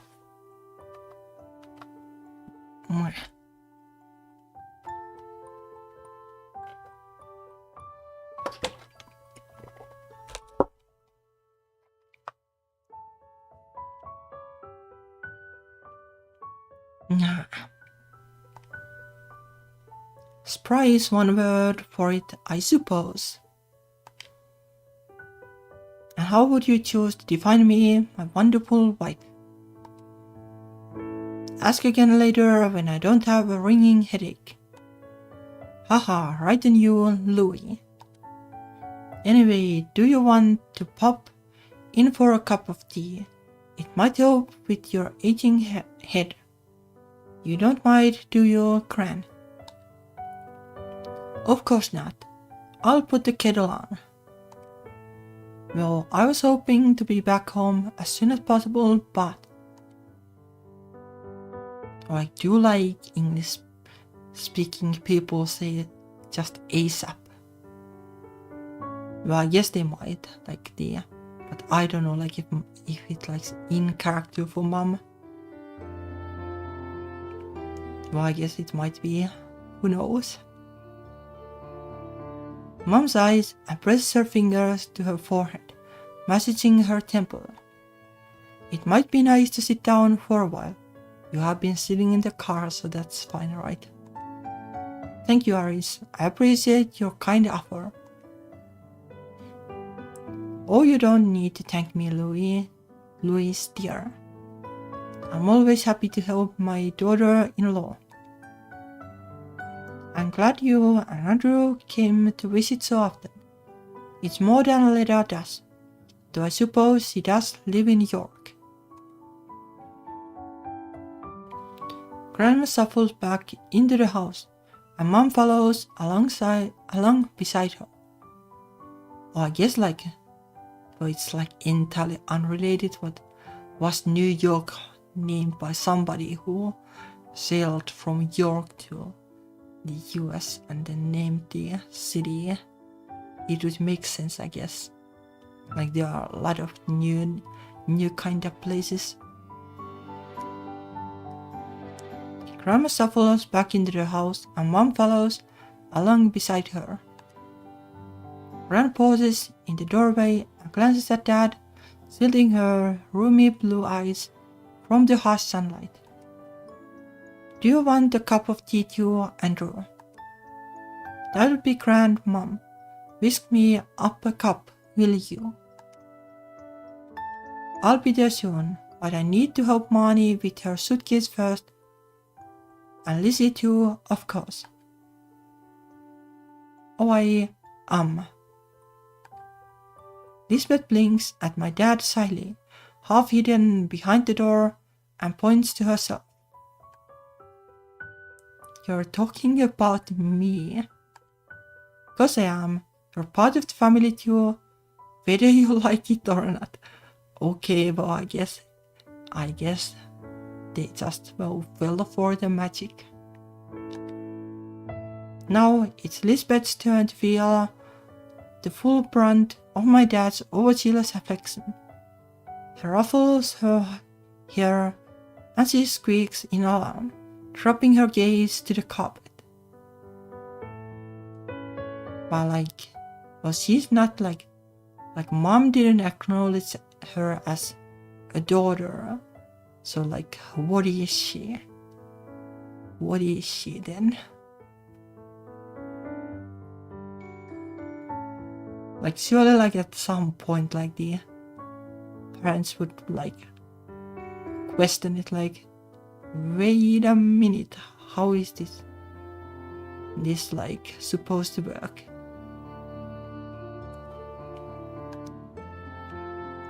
I know I'm not your real dad, Lizzie, but I almost feel like it. I can't believe you have been living with us for a year already. Time really does fly. It sure does. God, Andrew. Mom, who's sliding off her witch sandals in the entrance hall, shoots Dad a withering look from the shade. Don't talk to me about flying now, I'm not in the mood. Well, I guess Mom has no problem with this either. It's really weird, but whatever, if it works. Sorry about that, Louie. I'm just so happy to see my girls again. Lizzie might not be out order, but I told her that I'd look out for her while he's away in the States. I promised I'd keep her safe until she went off to uni, and that's just what I'll do. Okay, I see. Well, that's like a less awkward take than the adopted daughter or something. Though even then it would be kinda yikes to go you're really not our daughter. Why even adopt then? Okay, so she's just no, the daughter of some unspecified other dad, who dad knows somehow. And the other dad just went I'm done with the daughter, I'll just fly to the States. Have fun with her. Sure. You forget I'm the one who cooks our meals and cleans the house. And you do a great job, Louie. Dad blows a kiss in Mom's direction as she rolls her eyes. Now let me haul these cases into the boot. Stand aside, you frail young women folk. As a man, it's my job to do the lifting. Yeah, well, good thing she's not the knight. You can't be so chauvinistic, Andrew. This isn't the Middle Ages. And you love me for it. Dad flexes his non-existent muscles, then bends down to retrieve my suitcase. Oof. He staggers beneath the bulk of my suitcase, as though it's a heavier burden than Atlas had to bear. What have you got in here, Gizmo? Did you rob a bank? No, it's only the stuff that Mom put in it, right? There aren't any banks around here to rob, Dad. Haha, you're not wrong there. Dad staggers to the car, open the boot, and Dad dumps my suitcase into the back. And now for Lizzie's things. Lisbeth came to Venchapel with nothing more than clothes on her back. But in leaving it, she now has a suitcase full of clothes. Oh, convenient magic, I guess. The suitcase isn't Lisbeth's, and clothes inside aren't her. The suitcase is one of Frank's old ones. The clothes are cast-offs that used to belong to Aunt Leda and Aunt Allison. Okay, no magic then, it's just like, well, plain old taking a stuff. Gran bequeathed all these old bits and pieces to Lisbeth with a gentle smile and well wishes. Take these things, my dear. They'll be happier with you. In this old house, they do nothing but collect dust. I wonder if my dad will realize the clothes inside the case aren't Lisbeth's when later she unpacks them. You better unpack it in secret, I guess. Or you could always say well, I just like them, so I took them with me. Maybe I'll wander Brotherhood why Lisbeth has so many of his sister's old things.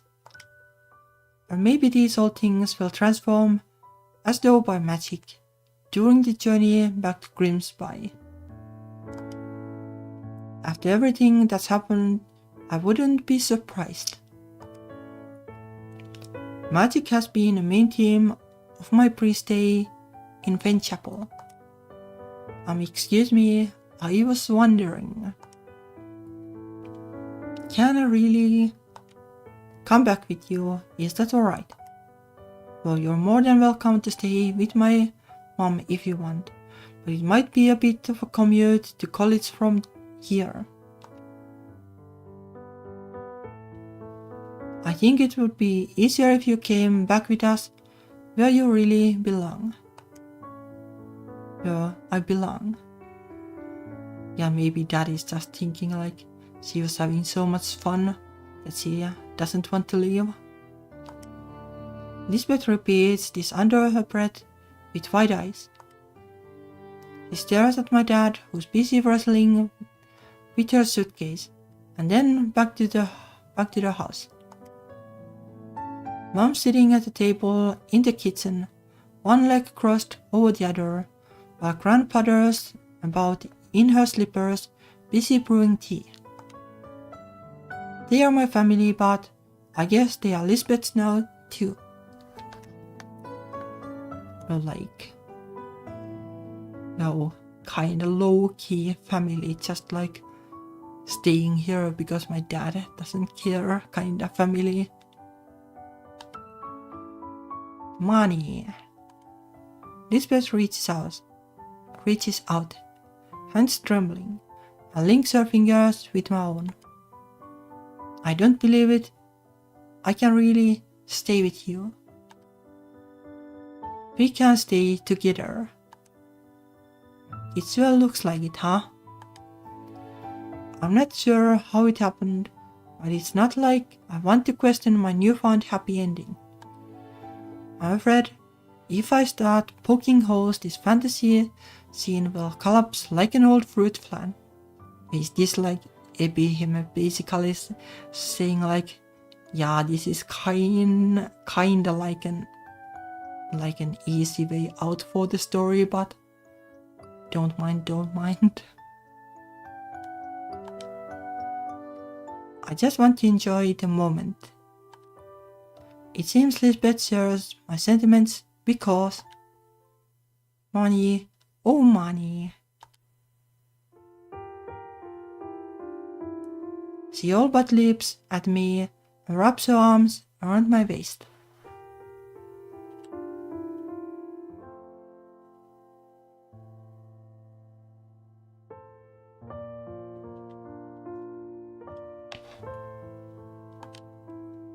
I stagger back, almost collapsing, but I don't.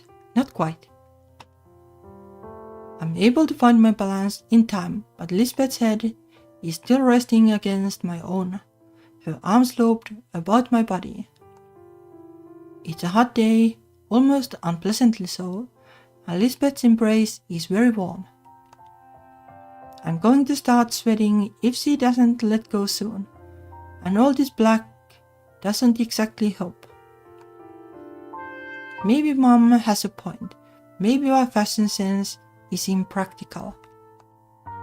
But I don't care about that now. Not when I'm with Lisbeth.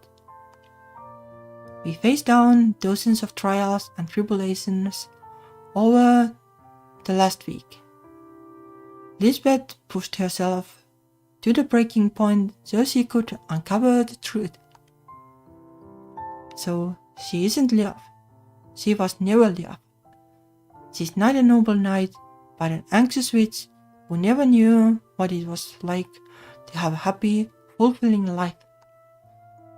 She left her father and her sister behind, and now they are both gone. She doesn't have any family anymore, but it's alright, Lisbeth. Don't cry. But I'm so happy. I can't help myself.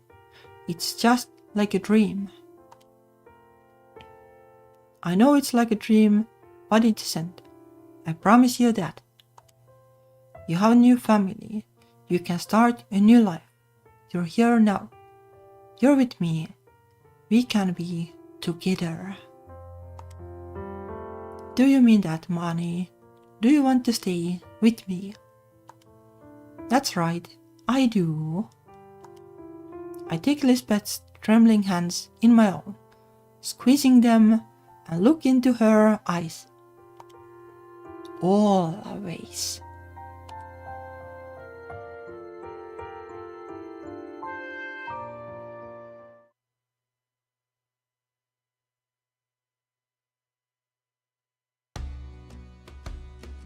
Okay, well, we kinda finished it, but, well, it's fine. I had great time. Well, like, it's like a minor quip, but, well, I would have liked them to. So, like the being together part, it's something else than magic, like staying at Christmas or something. But well, not that I mind, but it would have been like more interesting in my mind.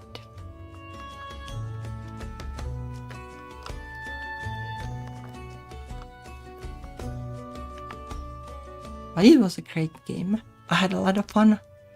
So many great plot twists and great characters and great art. Like usually I would struggle with longer games. Well, like I didn't like struggle with Heart of the Woods either, but like this was like even more my strike zone somehow. Like during some of the streams, like I blabbed so much about things. But this time it was more business, I guess. Because I was trying to focus on speaking properly and stuff. No idea how well it went, but I think it was alright, most likely. But yeah, this was a great game. Really loved it. There was like a sequel or something, right? So maybe I'll give that a try at some point. Like maybe in the summer or something, if I can. Okay, that's good to hear that speaking was fine. I think I'll still like do like practice for more English pronunciation and stuff, because I kinda need it. Like I don't know if that's exactly what helped, but the more than the pronunciation, I guess it helps to, well, actually like pay attention to speaking properly and not in a sloppy way. Like I kinda nailed the pronunciations of the practice, but well, the exercise of actually speaking well probably means more. Also, like I guess it helps with self-confidence some, which is also kind of like a related issue. But either way, I'm glad we played this. It was fun. But probably like play like some shorter like indie queer visual novels or games too. But I was thinking like I'll probably take tomorrow a break And then next week I have this Japanese like visual novel, like Yuri visual novel. Like maybe we can give that a try, like a little bit of a new kind of concept. I have been trying to practice Japanese, but it's going to be super rusty, so bear with me. Bear with me, but I'll try to like low-key translate it enough that we can all understand it and see like how like some still untranslated Japanese visual novel will be, like Black Lily's Tale or something. I got it off the sale and it seems interesting, and I kind of want to play Japanese games again, to learn Japanese again. So that's the plan for next week. If I'm feeling it, then I might also stream something else on Sunday. Like there is the whole like, well, last year's Yuri Jam catalog and everything to go through. So won't run out of games for sure. But yeah, thank you for watching and good game recommendations and everything. It was a blast, so see you next week, I guess. Bye bye.